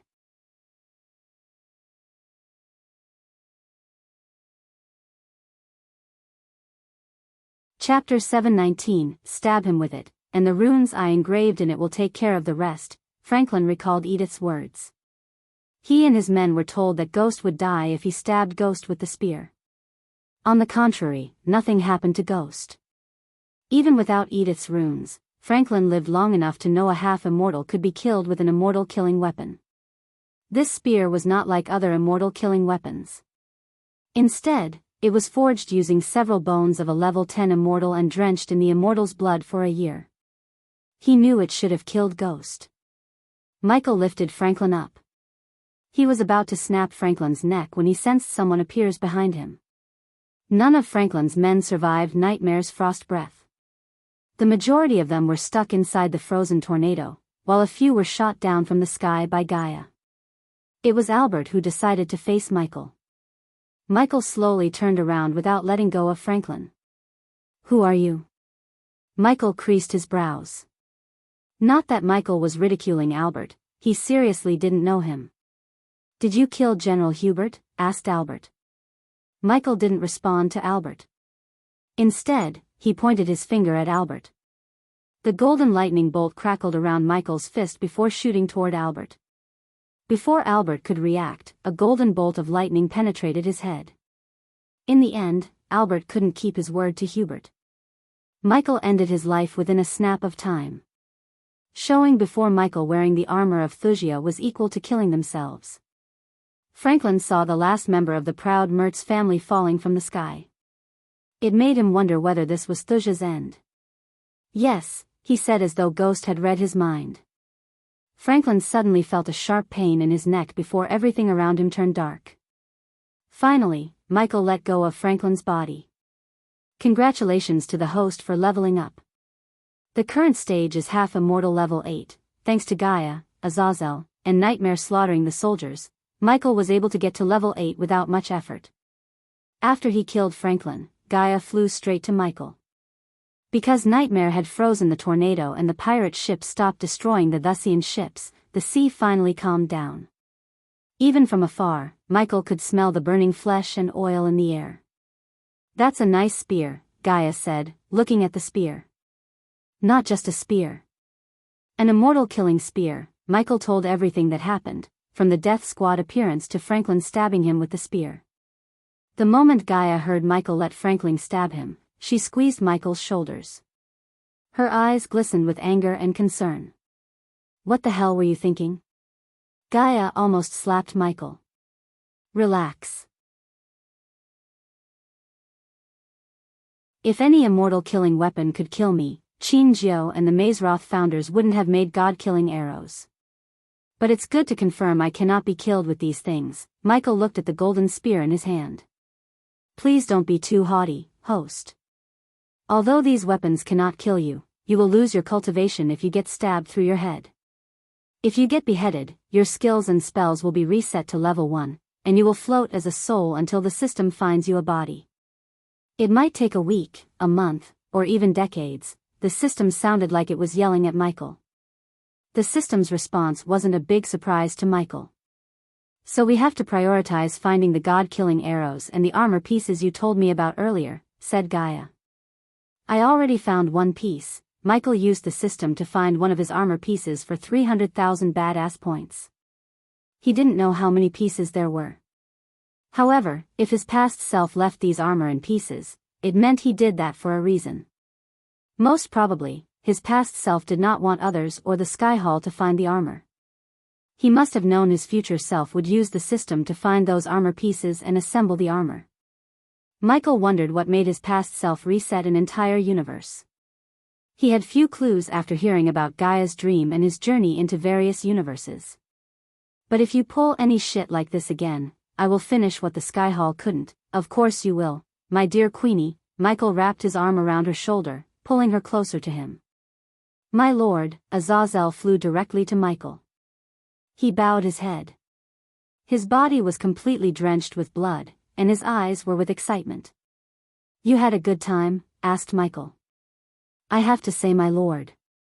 I'd love to experience this feeling again. Keep your battle lust in check, Azazel. Don't let it go to your head, Gaia advised Azazel. After seeing how he slaughtered those soldiers, Gaia feared Azazel might become too addicted to killing people. Michael also noticed the glistening lust for blood in his eyes. He had seen the same battle lust in Spectre's eyes. But Michael did not say anything because he would take time to train all of his subordinates. He had ways to break one's lust for blood. Azazel, head to the dark forest and get yourself cleaned up.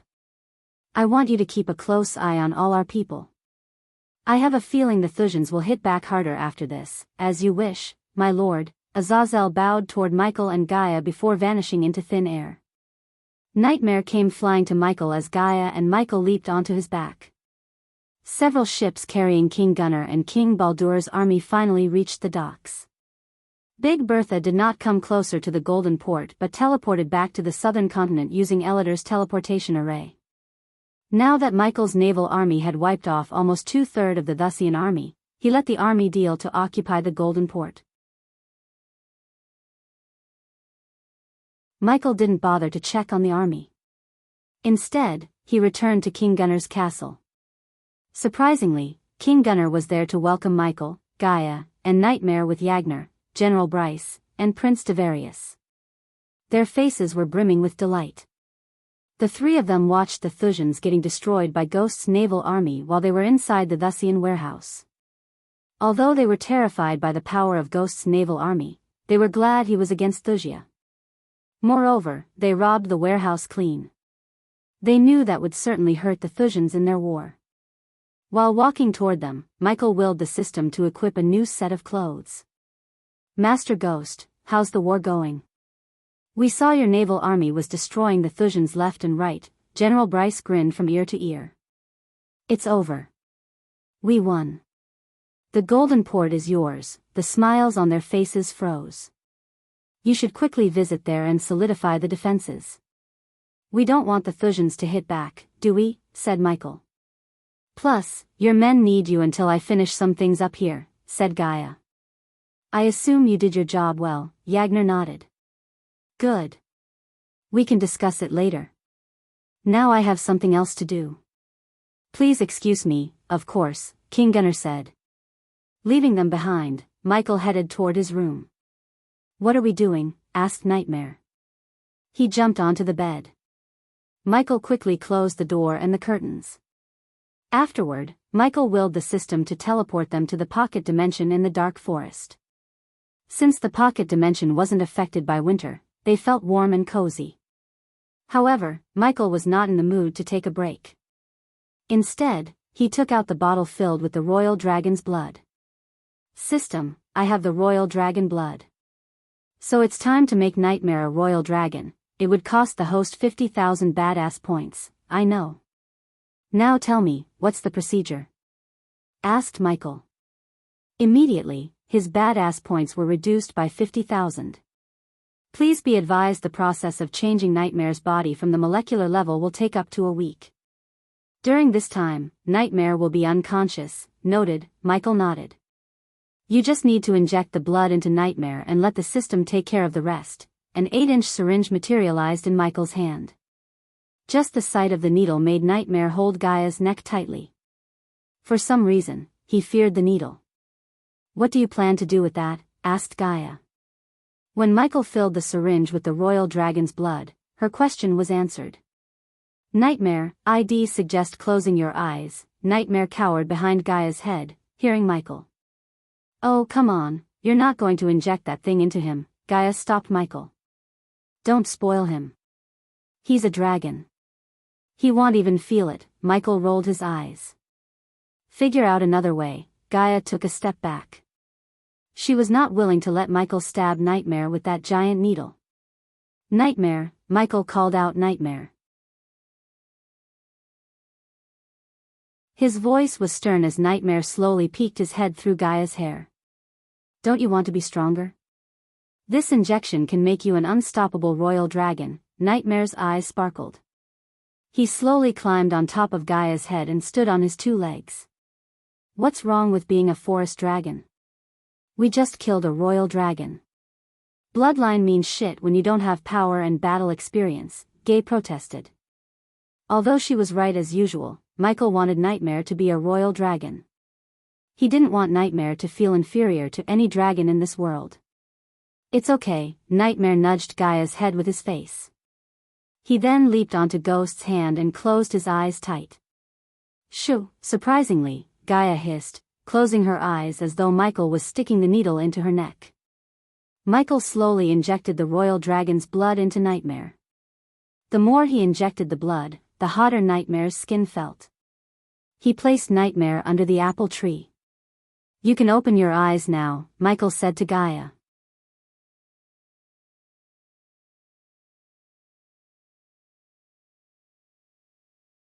Chapter 720. The next day after the Golden Port battle, a group of men was riding their horses through the frozen paddy fields. There were 20 to 30 wooden houses covered in snow. The women and men in the village stepped out of their warm homes to start their day. From the outside, the village looked no different than any other farming village. But this village was something more. It was a place where the Northgard rebels were hiding. General Zachary, the winter seemed to have hit this village pretty hard. Don't you think so? The man who led the group asked General Zachary. Except for the leader, the others were adorned with leather armor with metal plating to protect their chests and shoulders. 6 of the 7 of them were soul refining stage warriors. The leader was at the fusion stage level 10.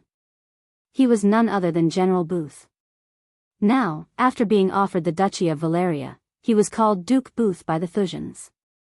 Duke Booth halted riding his white-maned horse and stared at the village in the distance. I think we should warm them up. Booth turned his gaze toward Zachary. His eyes glistened with killing intent. General Zachary nodded. Wasting no time, General Zachary ascended to the air. He flew toward the village. Bring me the village leader and 5 others, Booth said to another soul refining stage general. Burn the rest, Booth said. He was nonchalant. To him, burning this village was no different than having breakfast. He lost count of how many villages he burnt down and how many people he had killed. The villagers didn't notice Zachary hovering in the sky above them. The snowfall made their vision blurry. Their peaceful day took a turn for the worst when a fiery boulder hit the center of the village. The boulder hit the village with enough force to decimate the surrounding homes. Pieces of the fiery boulder scattered out, lighting the village like a Christmas tree. Some people screamed in shock, and some screamed in pain. General Austin was ordered to capture the village elder and 5 others. I hope the old man is still in one piece, General Austin said, looking at the fire engulfing the entire village. He headed for the only 2-story building in the village. If the village elder was somewhere, it would be this lavish home. Meanwhile, General Zachary rained down fire from above. General Austin flew through the falling fiery boulders to the village elder's home. General Booth watched the village burn with a calm face. Zachary is definitely having fun with his new spell, Booth chuckled. He gifted the spell to Zachary for capturing Prince Tavarius. People would literally kill to have such a powerful epic-class spell. The destruction this spell brought could be compared to a legendary class spell.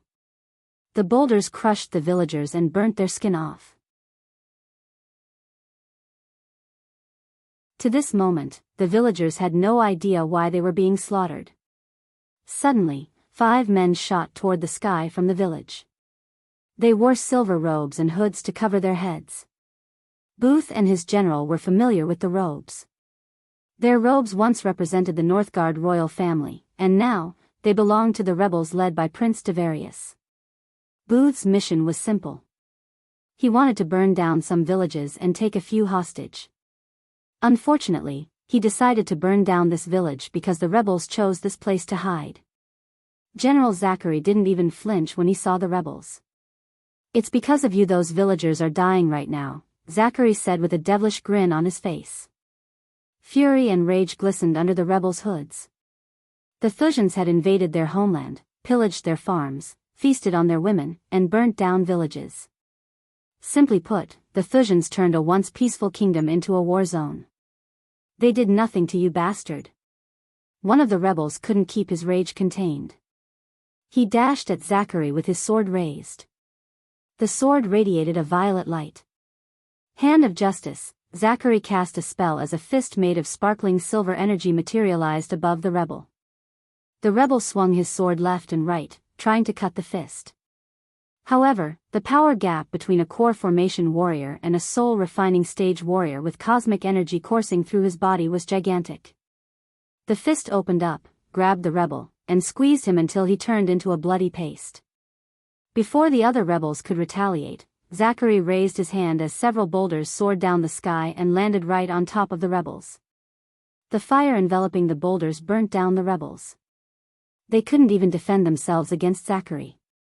Booth watched the rebels' burnt bodies falling down from the sky with an amused smile. Booth didn't give a damn about the rebels. Otherwise, he would have ordered his men to capture them. No, Booth had bigger plans for the villagers. After killing the rebels, Zachary cast the meteor spell once again, not because he was required to but because he liked casting his new spell. In a few minutes, the village was completely destroyed. Furthermore, the spells turned the flat village into a massive crater. The village elder's house finally crumbled down to pieces. Luckily, Austin managed to grab the elder and 5 others in a bubble before Zachary destroyed the house. Despite the winter, the air became hotter. It took a few moments for the silence to take over the village. Except for the sound of crackling wood, one could hear nothing. When Zachary and Austin returned to Booth, he saw the unconscious bodies of the village elder and 5 others. "Send them to my castle," Booth waved his hand casually. Zachary nodded as he took out a golden scroll. When he tore the scroll, a bright light enveloped the villagers. The light disappeared as soon as it appeared with the villagers. "Where to your grace?" asked Zachary.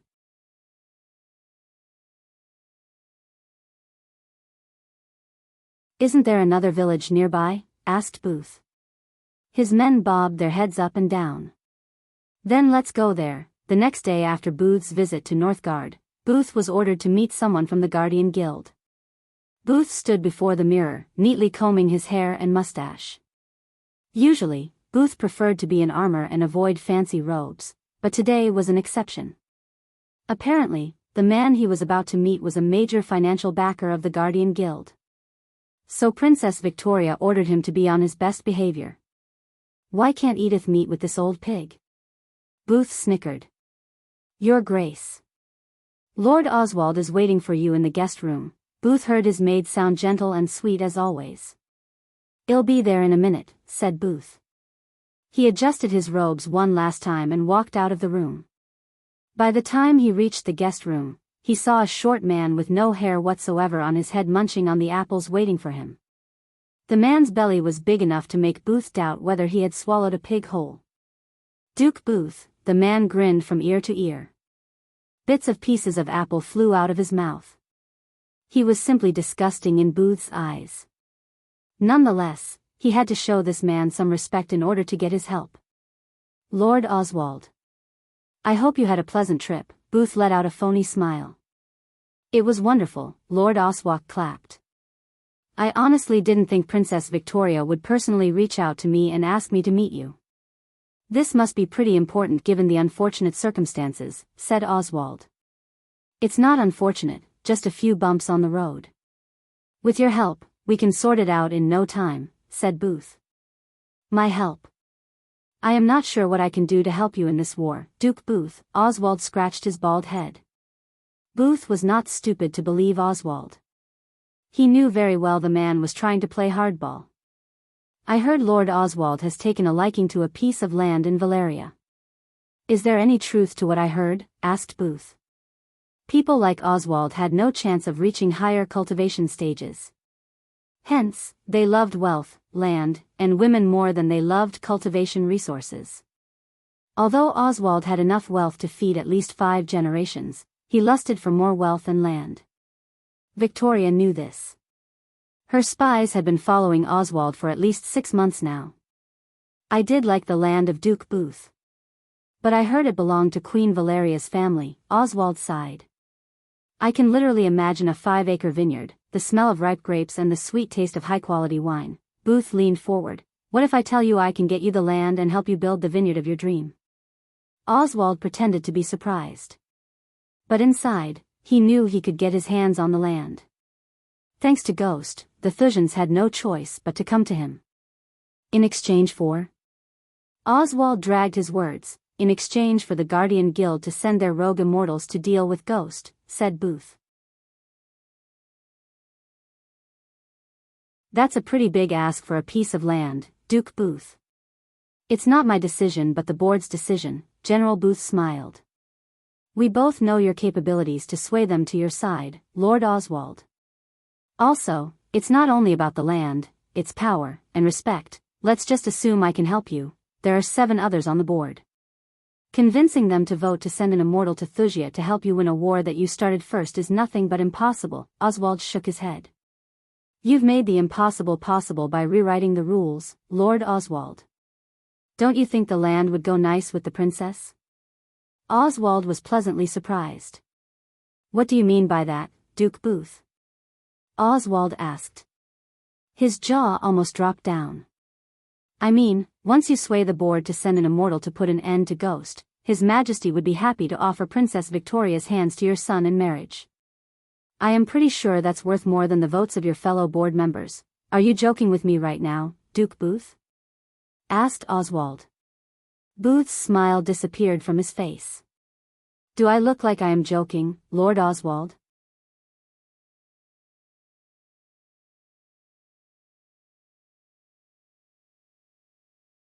Chapter 721. A few hours later, Edith arrived at Booth's castle. The moment Edith entered the guest room, she saw Booth waiting for her with his men. Judging by the dark lines on his face, she could tell the negotiation with Oswald did not go as Booth liked. Miss Edith, Booth greeted her with a light bow. How did it go? Asked Edith. I have good and bad news. The good news is that Gross Pig agreed to help us.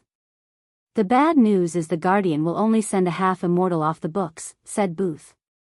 They are afraid of the effects of 2 immortals battling it out. Edith joined Booth and his men at the table. I expected this. But if my plan worked, the Guardians would be forced to send all their immortals after Ghost. Give me the reports of the Golden Port battle. Booth grabbed a scroll and slid it toward Edith. She opened it up to read everything that had transpired in the Golden Port. Victoria's spies wrote everything that happened in the Golden Port from start to finish. General Franklin finished his mission, said Edith. Booth was confused by her words. As far as he read the report, Ghost massacred the Death Squad. Furthermore, they managed to lose the immortal killing weapon given to Franklin by Princess Victoria. That spear was more valuable than Franklin's life. So even if Franklin was alive, Booth would have killed him just for losing the spear. Unless his mission was to lose the spear and die, I don't see how his mission was a success. General Zachary rolled his eyes. That was his mission. Everyone, including Booth, was startled by her answer. Is there something you need to share with the group, Miss Edith? Booth's voice became cold. As the general of the Thusian army, Booth did not like secret plans behind his back.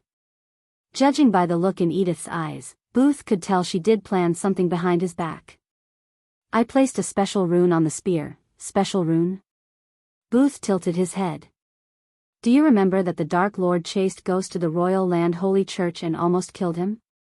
Booth and his men nodded. Thanks to the talented engineers and rune masters in Thusia, we have managed to create a rune that would mimic the Dark Lord's energy signature. Seeing the bewildered faces of the generals, Edith sighed. She took a moment to simplify things for them to understand. Just think that the rune will make Ghost look like the Dark Lord, said Edith. Truth be told, even Edith wasn't clear about the effects of the rune. Unlike she told Booth and her men, neither she nor the Thusians created the rune. Instead, she found the scroll instructing her how to create the rune to stop Ghost in her room. To this moment, she had no idea who left the rune or how they managed to get into her room in Thusian Castle, one of the most protected places in the world. The circumstances forced Edith to create the rune instead of finding out who had left it in her room. So why aren't we not activating the rune? If what you said about the rune was true, we don't need Oswald, said Booth.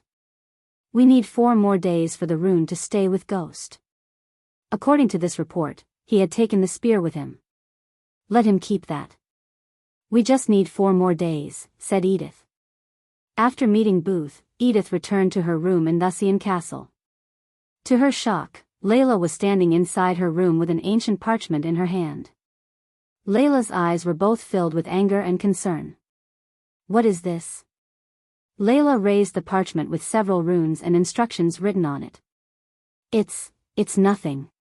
Edith rushed forward and snatched the parchment from Layla. And what the hell are you doing in my room? Isn't it enough for you to stay in the castle? Now you need to stay in my room? Edith snarled. You created something you shouldn't have. You are making things worse for everyone, Edith. Layla's voice was colder than usual. Although she was not a rune master, she knew enough to know Edith had created something to turn Ghost into the Dark Lord in front of the world. Layla didn't come here to protect only Edith but also Ghost. Seeing Edith stoop to such lengths to save Thusia and the royal family hurt Layla. At least I am doing something. Edith's eyes turned red in anger. You're trying to frame Ghost for being the Dark Lord. He doesn't deserve that. Don't you think Thusia has taken enough from him? You know everything they did to him. Why are you still siding with them? Because Victoria is my friend. Edith stomped the floor. And I am your sister. Layla raised her voice. Do not do this, Edith. If you do this, the Thusians will keep hurting innocent people. Open your eyes, Layla. We are at war, and I picked my side. If I don't stop Ghost, he will kill Victoria and her family. I won't let that happen as long as I am alive. This is not the way to stop him. Listen to yourself. This is not you. Layla grabbed Edith's shoulder and shook her. Don't talk to me like you know me, Layla. Layla was stunned by Edith's words for a few moments. The anger in Edith's eyes shocked Layla to the core. You care about Ghost more than you ever cared about your own family, Edith. Layla gritted her teeth. The temperature in the room suddenly dropped by several degrees. What? You want to kill me? Edith growled. You have never ever given a damn about your family. Layla slapped Edith with enough force to make Edith stumble backward and fall down. Blood trickled down from the corner of Edith's mouth. There she is. That's the Layla Alden I know. That's the Layla Alden our father knew. That's the Layla Alden our Alden family knew before they killed our father because of what you did. Edith's eyes became watery. Don't put that on me. Father had no right to give his word to someone else about marrying me. It wasn't his decision to make. He did nothing wrong as a father. You could have rejected the marriage in so many ways. But no, you shamed father in front of all Gondolin. Tears rolled out of Edith's eyes. You hated him for marrying my mother, and you used his one downfall to shame him. Because of what you did, they killed our father. Edith's shout turned into a powerful wave. The flower vases in the room shattered as a result. Except for Layla, Edith's furious roar moved everything in the room. I killed them all, Layla growled. She couldn't control her body from trembling in anger. Until now, she didn't know Edith was blaming her for what happened to Nobert Alden. However, her hatred was justified. After all, Edith didn't know what really happened. If Layla was in Edith's place, she would hate her too. The only reason why Layla didn't tell Edith was the truth would destroy the image of Nobert in Edith's heart. Layla didn't want to sully the memory of Nobert. Did that bring father back? Edith picked herself from the floor. Her cheek still had Layla's handprint on it. You are the reason why father was killed. But you didn't care to stick around. I watched my mother cry every day.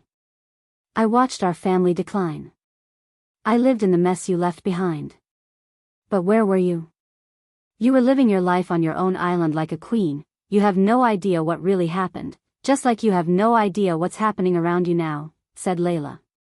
Only a few really knew what really happened between Layla and her father.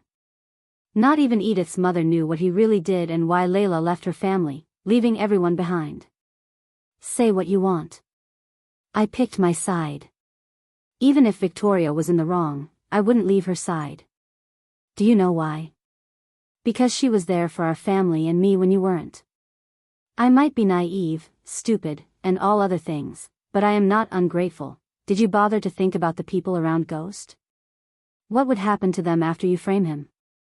I am sick of you caring for Ghost. Who is he to you? Edith raised her voice.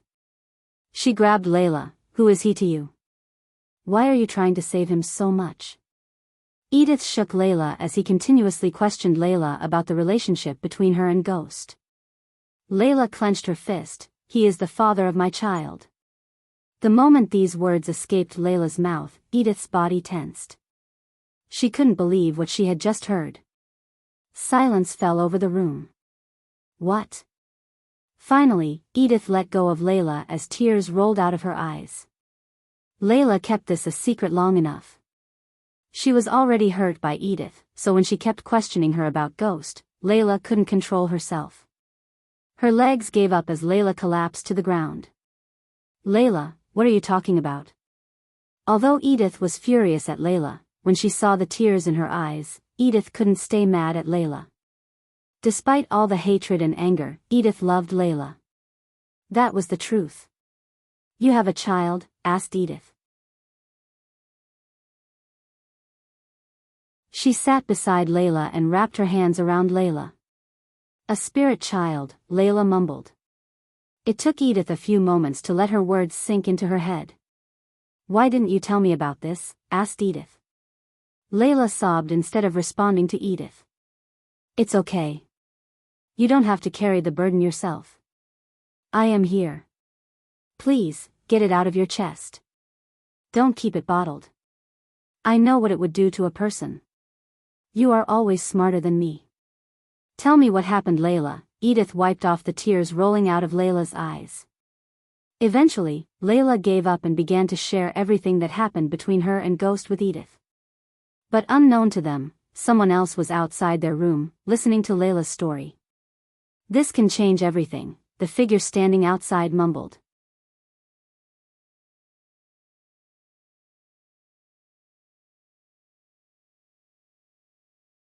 Chapter 722. A few hours after Edith and Layla argued in Edith's room, Zachary rushed to the Duchy of Valeria.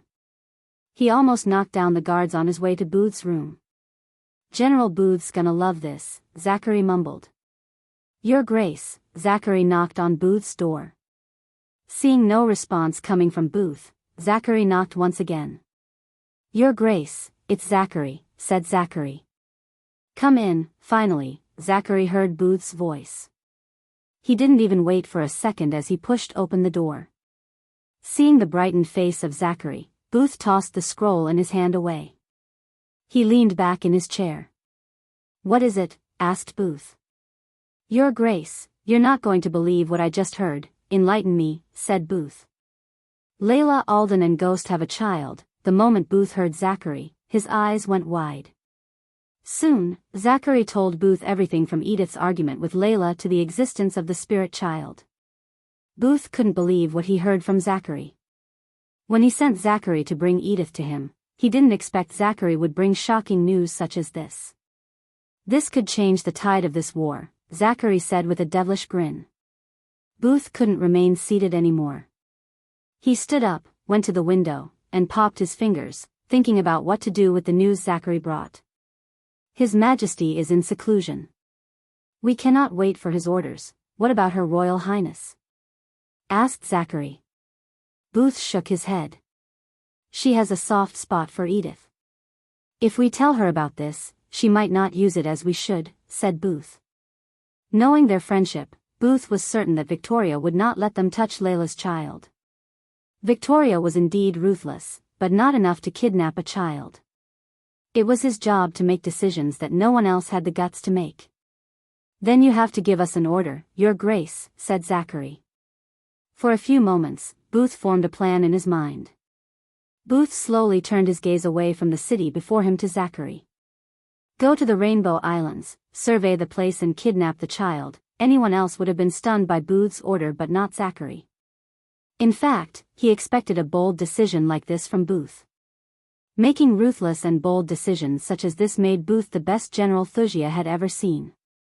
Without him, Thusia wouldn't have won the wars and become a terrifying superpower in Azair. Zachary and the others had undying faith in Booth and were willing to do anything Booth ordered. What about the Aldens? They won't take kindly to kidnapping their blood. If Edith's plan worked, the guild would take care of Ghost, and we can return the child without revealing anything. But if her plan didn't work, then we need this child to stop Ghost. This child is our trump card, said Booth. Can I take General Austin with me, Your Grace? Asked Zachary. Yes, but do not fail me, and do not get caught. We must keep this under wrap and only use this child if Edith's plan fails, said Booth. Roger that, Your Grace. After Zachary left the room, a devilish grin emerged on Booth's face. This time, I will cut your head and make sure you stay dead, Abras, Booth grinned. Until Princess Victoria told him about Ghost, he thought he killed Abras. To be honest, Booth didn't even remember Abras. If he had known Abras would not only survive but also become a half-immortal, he would have severed Abras' head. It was a mistake Booth regretted to this moment. However, Zachary brought a solution to fix all the mess caused by Ghost. You might be a half-immortal. But now, I know you're also a father. TSK, you shouldn't have entered into this war with a child, my dear boy. You're gonna wish you stayed away from Thusia, Booth laughed. While Zachary and Austin were heading toward the Rainbow Islands, Queen Valeria summoned Victoria to her room. The room was elegantly arranged. The fireplace in the corner radiated a gentle warmth. Valeria personally decorated the room to her preference. Several portraits of her family riddled the walls. The large queen-size bed was located near the fireplace. The moment Victoria entered the room, she was welcomed by a gentle motherly embrace from Valeria. You must be tired. Come sit here with me. Valeria dragged Victoria to the comfy sofa set. She forced Victoria to sit beside her. Did you have your breakfast? Asked Valeria. We lost the golden port, mother. I think breakfast can wait, said Victoria. They have won a battle, yes. But we are fighting a war. A single battle won't decide the result. Valeria gently placed her hand on Victoria's shoulder. Just a single glance was enough for Valeria to know how much pressure Victoria was under.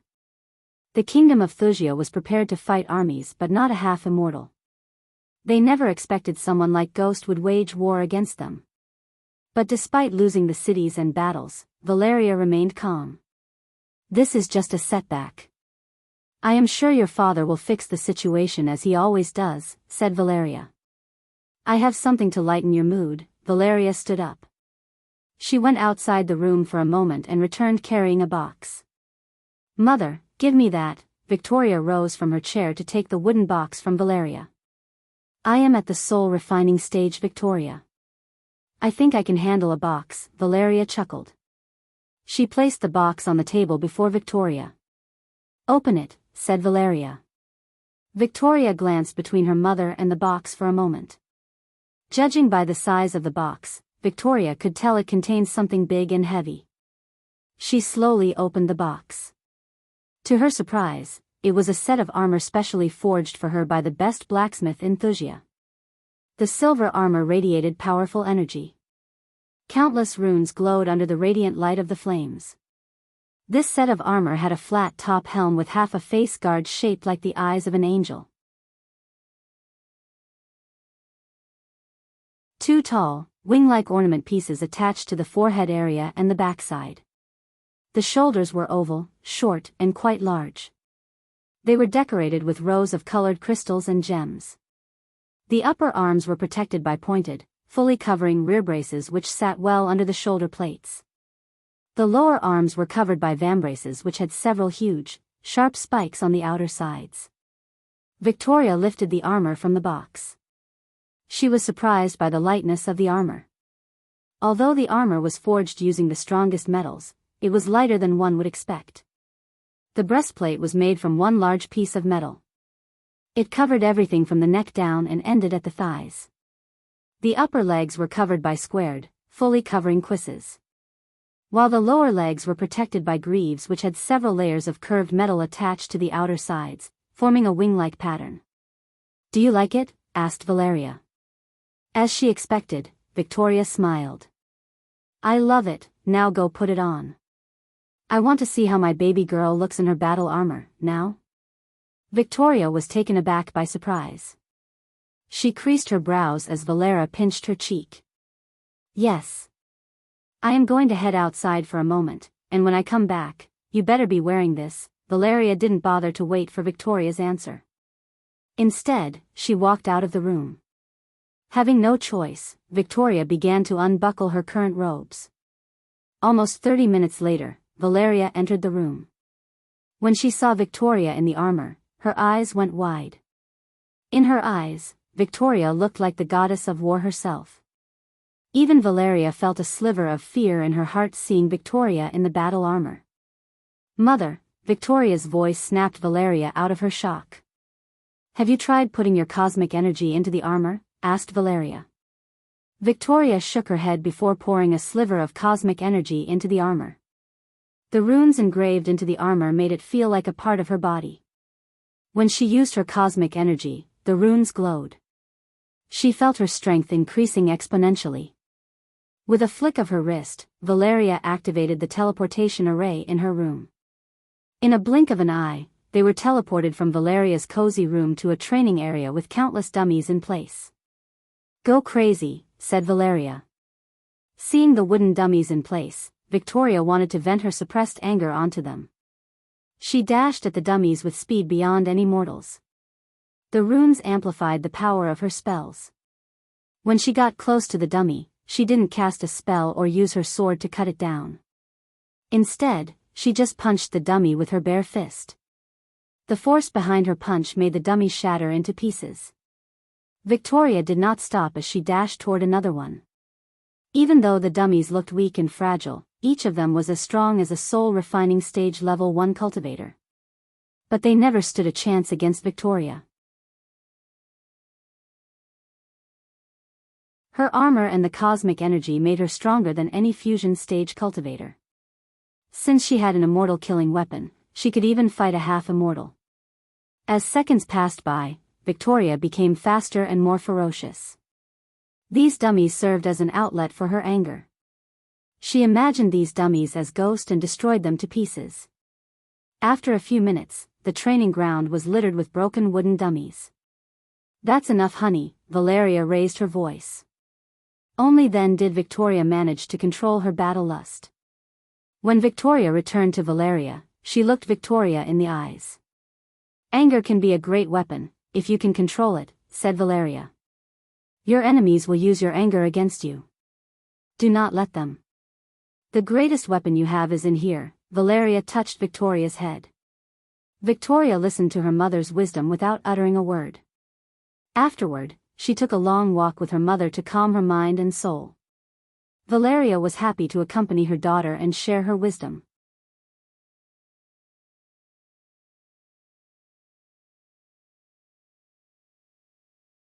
Chapter 723. Zachary and Austin left for the Rainbow Islands with one goal: to take Layla's child with them. They completely covered their bodies with dark robes to hide their identities. Using a teleportation portal, they managed to reach the outskirts of the Rainbow Island when the sun was setting down on the horizon. The two of them hovered in the air, staring at the island. Until now, no one entered the Rainbow Islands with ill intentions.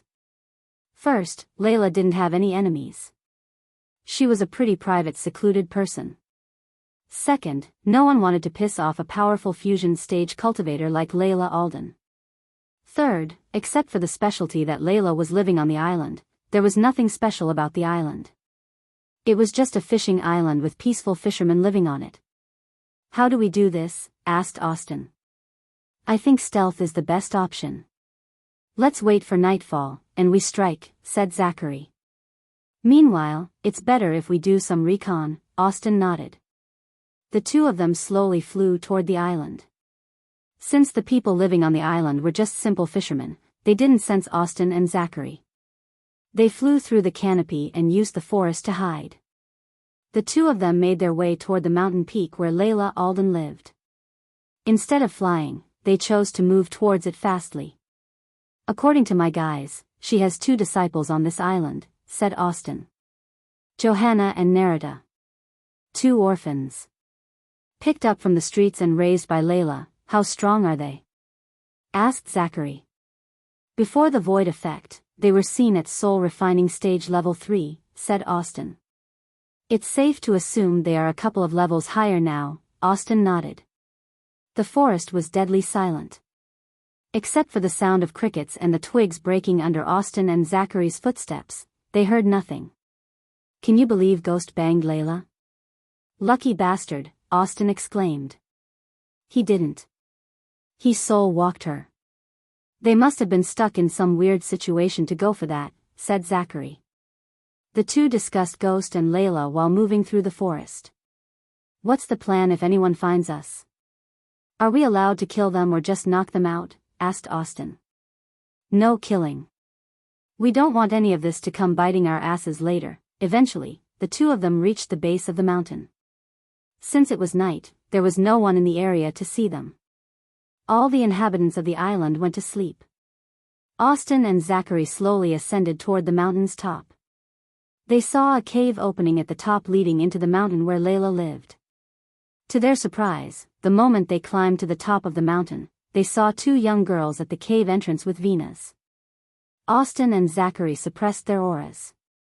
Therefore, they were bewildered. They had no idea how the 2 girls sensed them. "You have a minute to leave this place," Johanna growled. "Oh shit," Austin mumbled under his breath. Since they got caught, they had no choice but to fight them. Booth would forgive them if they took the child. Otherwise, he would flay them alive just because they got caught by the girls. "If you take a walk for a minute, no one will get hurt," said Zachary. Seeing no response coming from the 2 girls, Zachary sighed. "I thought so." Fire dash, Zachary was about to cast a spell when the 2 girls played a string of their Venas. A powerful gust of wind knocked them into the air. It took Zachary and Austin a few minutes to balance themselves in the air. By playing a single string, the girls knocked them out. The 2 generals were startled by their sheer power. However, they weren't afraid of the 2 girls. Instead, battle lust glistened in their eyes. Zachary was tempted to use the meteor spells. However, he controlled himself, imagining the destruction it would cause. He wanted to take the child alive. If he used the meteor spell, that might become a problem. Zachary and Austin dashed toward Johanna and Nerida. The 2 girls played a powerful melody as a heat wave pushed Zachary and Austin backward. King's shield, Zachary and Austin cast a defense shield. A bright light shot out of Zachary and Austin, forming an energy shield in the shape of a crown. The energy crown surrounded them. With the shield around them, Austin and Zachary slowly pushed forward. On the other hand, Johanna and Nerida ascended into the air with their Venas. They continued to play the Venas. Each time they struck a chord, a powerful wave of energy hit the shield around Zachary and Austin. When the shield and the wave clashed, the shield formed several cracks. The powerful melody reverberated through the air, waking the animals in the forest. Even the snowfall seemed to have been stopped by the melody.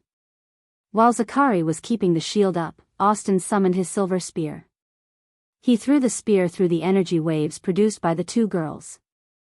As soon as the spear left his hand, another one materialized in his hand. The spear he threw soared through the air and penetrated the ground several inches away from Johanna.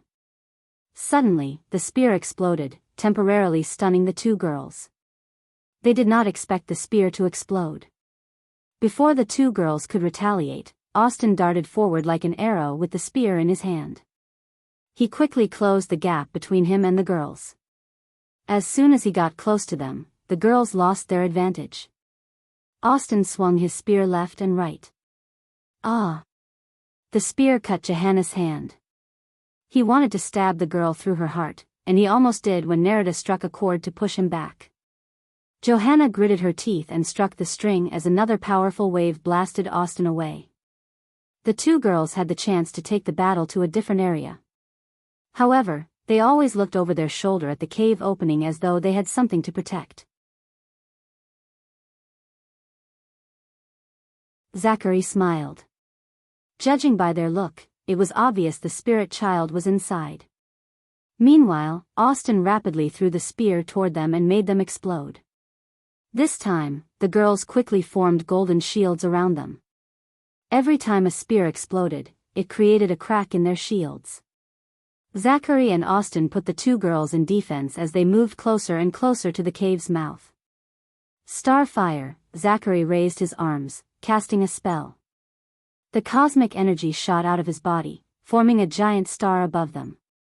The star fired several arrows engulfed in fire at the girls. These arrows penetrated their shields as more and more cracks formed in the shield. Johanna began to play the vina faster. The gentle melody put the animals in the forest back to sleep. Their music created a ripple in the sky. Soon, Zachary and Austin felt being pulled up into the sky. They resisted the pull by using cosmic energy. A thin veil of violent energy enveloped their bodies. Austin gritted his teeth. He poured his cosmic energy into the spear. As a result, the spear trembled uncontrollably. Arg! Austin roared, raising his spear in the air. Johanna and Nerida saw multiple spears appear around Austin. They all slowly turned their pointy ends at them. In a blink of an eye, all the spears shot toward them. The golden shield withstood a couple of spears, but when the fifth one hit the shield, it shattered into millions of tiny specks of golden light. The backlash sent Nerida and Johanna stumbling back. This time, Zachary did not allow them to fight back. He dashed forward, conjuring a sword made of red-hot flames. Zachary left a fiery trail behind. Austin immediately dashed away from Zachary's path, but not before he dipped his spear in flames radiating from the sword. He threw the flaming spear. The spear exploded as countless flaming pieces hit Nerida and Johanna. Nerida and Johanna almost lost their grip around the Venas. The specks of fire burned through their clothes and skin. They couldn't even scream as Zachary swung his fiery sword left and right. These flames were not just typical flames but flames created by cosmic energy. Each of Zachary's swings was precise and deadly. He cut the Venas in half like a hot knife through butter. A light bright enough to make all of them shut their eyes tight appeared from the two Venas. Immediately, Nerida and Johanna coughed up blood. When the light disappeared, they fell down to the ground. Austin did not spare them as he landed on Nerida's back and stomped her. "Hey," Zachary yelled. "I am just knocking her out," Austin grinned devilishly. "Bastard." Johanna screamed, only to get a boot to her face. Austin enjoyed beating up the two girls. Nerida tried to crawl toward the cave mouth to stop the two, but everything turned darker when Zachary kicked her head. She was knocked out cold. Austin turned around to see the two girls. He was tempted to throw them down from the mountain. "We are not killing them," Zachary growled. Sisters, suddenly, they heard a child's voice resonate in the cave. The voice was sweet and gentle yet domineering at the same time. Zachary felt a strange power in the voice. The voice snuffed out the flaming sword in an instant. A sliver of fear emerged in his heart for some reason. He slowly stepped into the dark cave, followed by Austin. The two of them tried not to make any sound. "Where are you?" The child's playful voice echoed through the cave. "Is it only me, or this kid is kind of freaky?" asked Austin. Just like Zachary, Austin too felt a strange power in the child's voice. The closer they got to the end of the cave, the louder footsteps sounded. The child's chuckle kept echoing through the cave. The two of them never thought a chuckle would freak them out. Ignoring the fear in their hearts, they kept walking deeper into the cave. Taking the child with them might put an end to Ghost's terrorizing reign. Compared to Edith's plan, Zachary liked threatening Ghost with his child more.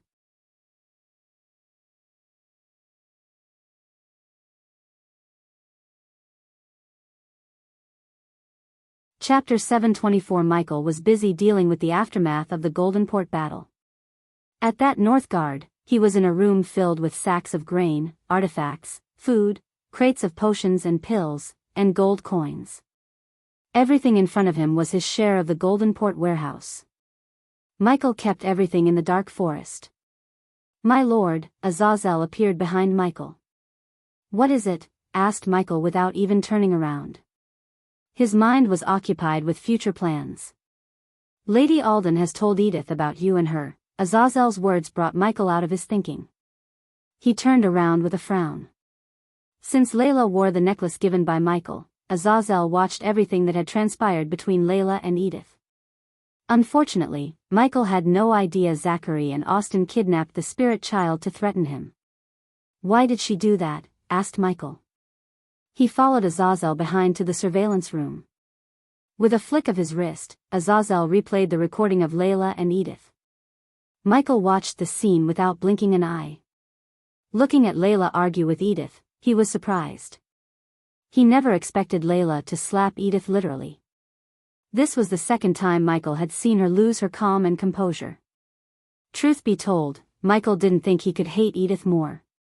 Anyone with half a brain could tell Layla was not at fault with her father.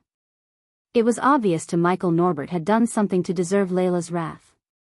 But her family matter was not Michael's concern. By telling Edith what had happened between him and her, Layla had given something that could be used against both of them to Edith, a lackey of Victoria. Azazel, go to the Rainbow Island and make sure everything's fine, Michael immediately ordered Azazel. As you wish, my lord. Azazel knew the urgency of the matter. Hence, he quickly bowed and disappeared from Michael's sight. While Azazel was on his way to the Rainbow Islands, Michael headed for the Pocket Dimension to meet Elidor. Meanwhile, Gaia was in the southern continent in her Dark Queen armor. She met Corey to get a report of the Goldenport battle. Since they achieved an overwhelming victory, Gaia ordered all the crew to take a day and celebrate as they saw fit, except the crew of Big Bertha. They were allowed to do anything to enjoy their day except drinking. Michael was strict about the booze policy. If anyone in his crew got drunk, he would throw them overboard. Why? Because Michael wanted them sane and clear-headed all the time. Gaia called Corey to the upper deck. She enjoyed the peace and calm of the sea around her. Winter had hit the entire world at the same time. However, the southern continent wasn't as cold as Azer or Elon. Corey approached Gaia wearing a thick fur coat. The upper deck was empty since the crew was enjoying their day on the deck below them. How many ships have we lost? Asked Gaia. 30 to the Storm and 20 to the Thujans. 30 to the Storm? Seriously? Gaia shook her head. She was disappointed in the pirates. We have taken control of almost 400 Thusian ships. But my lady, we lack the manpower to man those ships, said Corey. I took the initiative to recruit more pirates. It'd take some time, but we will have enough men in a month or two. Good. If it wasn't for the storm and lack of crew, Corey could have captured more Thusian ships. Using the raging storm to their advantage, many Thusian ships escaped Goldenport. That was the reason they were only able to capture 400 ships. Can I ask you something, my lady? Asked Corey. Gaia nodded. Who were those people who fought that giant dragon? Are they our allies? You could say that. Were you afraid? Afraid of dragons? Gaia chuckled. Kinda, Corey nervously smiled. Then I hope you can overcome your fears sooner than later. After dealing with the things in the southern continent, Gaia left for King Gunnar's castle. When she arrived at the room where they planned everything, she saw Yagner, Prince Devarius, and General Bryce waiting for her. Prince Devarius was trembling as his eyes were bloodshot. Judging by the look, Gaia could tell something had happened in Northgard. What happened? Asked Gaia. The farmlands and villages in Northgard. Yagner hesitated to finish his sentence. They ravaged the places. Burnt many and took some villages hostage. Then what are we waiting for? General Bryce, gather our men, Gaia ordered General Bryce. Prince Devarius felt somewhat relieved. A small part of his mind was expecting her to delay the attack on Northgard and focus on Thusia. But on the contrary, she immediately ordered General Bryce to gather the men. I need to know how many Thusians were stationed at Northgard and who was responsible for the latest atrocities, Gaia said to Yagner, and then turned her gaze toward Devarius. We are not going to take back Northgard. We are going to destroy the Thusians without mercy. You have a problem with that? Asked Gaia. I thought you would never ask. Devarius' eyes turned predatory. He followed Gaia outside to leave for Northgard. Gaia didn't wait for General Bryce to finish gathering up the men. Instead, she shot toward the sky with Devarius. The two of them flew toward Northgard. Gaia had to fly slowly to keep up with Devarius. After continuously flying for almost an hour, Gaia and Devarius reached the outskirts of Kingdom Northgard. Bordered between a mountain to the north, a wild ocean to the south, a river to the east, and lush grasslands to the west, the Kingdom of Northgard mainly lived off farming, fishing, and crafting. Northgard itself was mainly covered in hills and had a windy climate. The climate played a big role in farming. Although they didn't produce as much food as Suvan, they produced enough to become a self-sustaining kingdom. The kingdom's landscape was pleasant. Calm lakes, silent mountains, and sapphire lakes were just a sliver of the hidden treasures Northgard had to offer, which was why the kingdom was admired among foreigners. Plus, the people of Northgard were loving towards foreigners and tend to welcome them with goodwill. They felt foreigners could empower the kingdom's well-being. Despite the snowfall, Devarius could still see dark smoke coming from the village on the horizon. This was one of the villages Booth chose to burn to the ground. I am sorry for what happened there. But I'd suggest we strike the capital before the Thusians cause more destruction, said Gaia. It took Devarius a few moments to come out of his sorrow. I used to play here, Devarius said with a heavy heart. His voice stuttered because of the sadness in his heart. Why did they have to do this? Asked Devarius.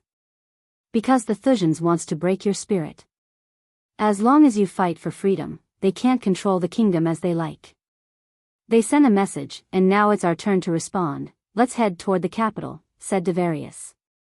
He didn't even bother to doubt Gaia whether she could fight an entire army or not. They were about to leave for the capital when she saw a group of Thusian soldiers flying toward the village. This group contained 6 men. Since each of them was flying on a sword, Gaia was able to tell they weren't at the core formation stage yet. Bastards! Devarius roared. He didn't even wait for Gaia's order as he dashed toward them. Devarius' speed was several times faster than the rest. The Thusians were startled by the sudden appearance of Devarius. The soldier who led the group lost his balance when he saw Devarius out of the blue. Fuck! Holy! The soldiers panicked. The scream of their leader was still echoing through the air. Everything seemed tiny from their view, so anyone could imagine what would happen to their leader when he hit the ground. But Devarius was not in the mood for imagination. He grabbed 2 soldiers by their necks and squeezed them till their faces turned purple. The others were too shocked to react in time. While Devarius was squeezing the life out of 2 soldiers, Gaia fired a normal iron arrow at a soldier who was trying to escape. The arrow penetrated his left thigh. Blood spurted out of his leg as the soldier screamed. Devarius didn't even blink an eye. The light of life slowly left the soldier's eyes. Among the 6, 1 fell to death, 2 were losing their lives slowly, and 1 was barely keeping himself on the sword. This left 2 soldiers unscathed. They looked at each other with pale faces. They trembled. Unlike Booth's general, these 6 were just foot soldiers. They were trained to look for any survivors in the villages and not to fight people like Gaia or Devarius. Finally, Devarius ended the 2 soldiers' suffering by snapping their necks. The 2 standing behind the dead soldiers panicked. Their minds went blank. They were about to turn around and leave when Devarius punched them with enough force to put a hole through their chests. Blood spattered on Devarius' face, painting it red. Gaia grabbed the one with an arrow sticking out of his leg. She lifted him up in the air as the sword fell down. He frantically squirmed in her hand. You have 5 seconds to tell us who did this. Gaia pointed at the burnt village on the ground. 1, 2, I don't know. The soldier cried. 3, 4, Gaia continued to count. The moment the count reached 5, Gaia let go of his collar. Ah! The soldier screamed, falling down from the sky. Gaia dived down and caught the soldier in the midway. The soldier's face was drenched in sweat. Devarius could hear the soldier's heart pounding against his chest.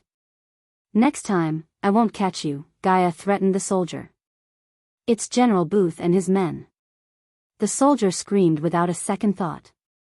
He ordered his men to burn some villages and take hostage a few. We were just sent here to look for any survivors. I swear I don't know anything else, the soldier cried. Ah! The soldier screamed as Gaia let go of his collar. You're tuning into the Dreamy Love Stories YouTube channel. Don't forget to subscribe and join us on this journey to catch the most captivating stories.